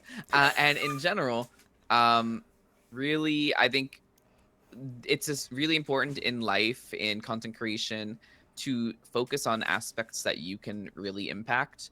So when you're setting goals for yourself, for your channel, for anything in life, don't rely on others. So, don't set that follower goal because you can't guarantee that. Mm. Instead, promise yourself that you'll put out, 10 videos this year for yourself. Don't set a goal that I'm going to lose 25 pounds if you wanted to go to the gym, or I want to be able to lift 200, because you can't guarantee that. Make a goal that's like, I will go to the gym regularly for a month. Hmm. You know, things like that are That's a good really one. that are completely, you just need to make goals that are completely in your control, because the problem with metrics that you can't control is that you might try your hardest and still not hit them. And that'll deter you from wanting to do it again.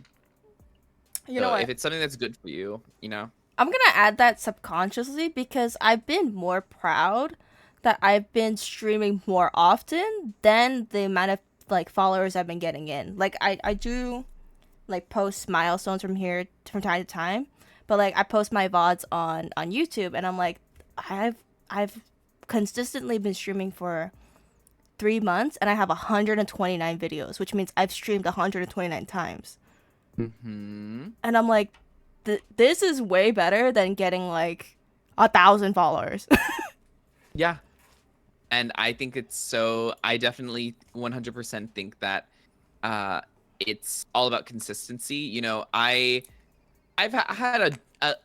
I wouldn't say I'm successful at all as a influencer, VTuber, anything really as of yet. I mean, again, I don't make a living wage off of this. Mm-hmm.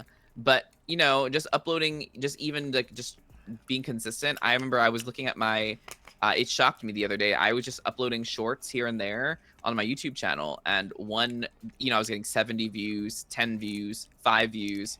It's depressing, but like you keep posting, and then I randomly had one hit 10K, Hell and yeah. it shot me up like 200 subscribers, and I don't know what it was, but people really like that one. And it's this. I cross post all my content on Twitter, YouTube, Instagram, TikTok, Yep. and it didn't perform anywhere but YouTube. But there it got like over 10,000 views, which I was Yeah. like shocked. So it's literally all about just don't make a goal of I want to have a TikTok hit 1,000 views.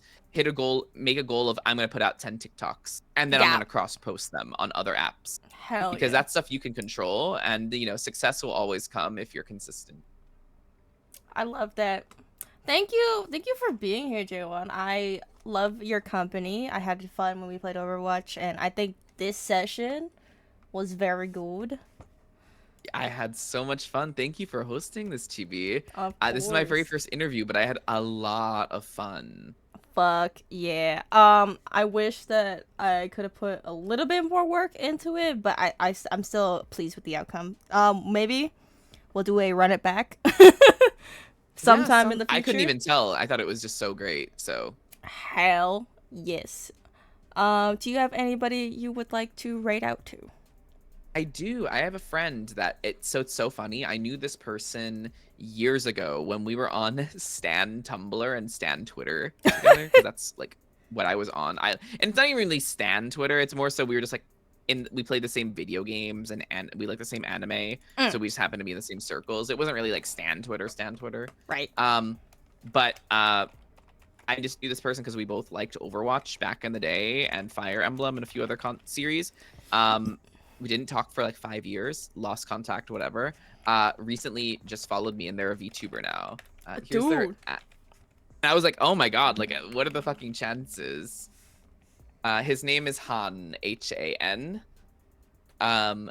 Such a cool dude, and I just couldn't believe that we connected again. But yeah, he's playing Minecraft right now. Nice. Okay. Give them your love and affection. This is my raid message. If you want to use it, I don't know. Yeah. But I will see you guys tomorrow for premiere practice. Thank you again, J1, for being here. Wait, did I do it? Thank you for hosting. Did I do the thing? I didn't do the thing. I think so. I see it. Oh, it's at the top. Okay. Bye! Bye. Okay, we're gonna switch to that. Mm-hmm. And then we're gonna go.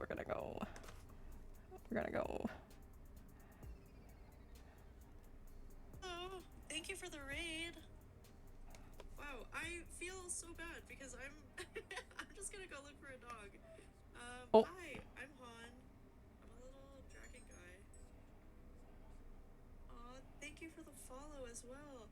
Oh, hi, Jay. Or is it like Chewon? Oh, you guys are so cute. Hi, hello everyone. I did not switch to that.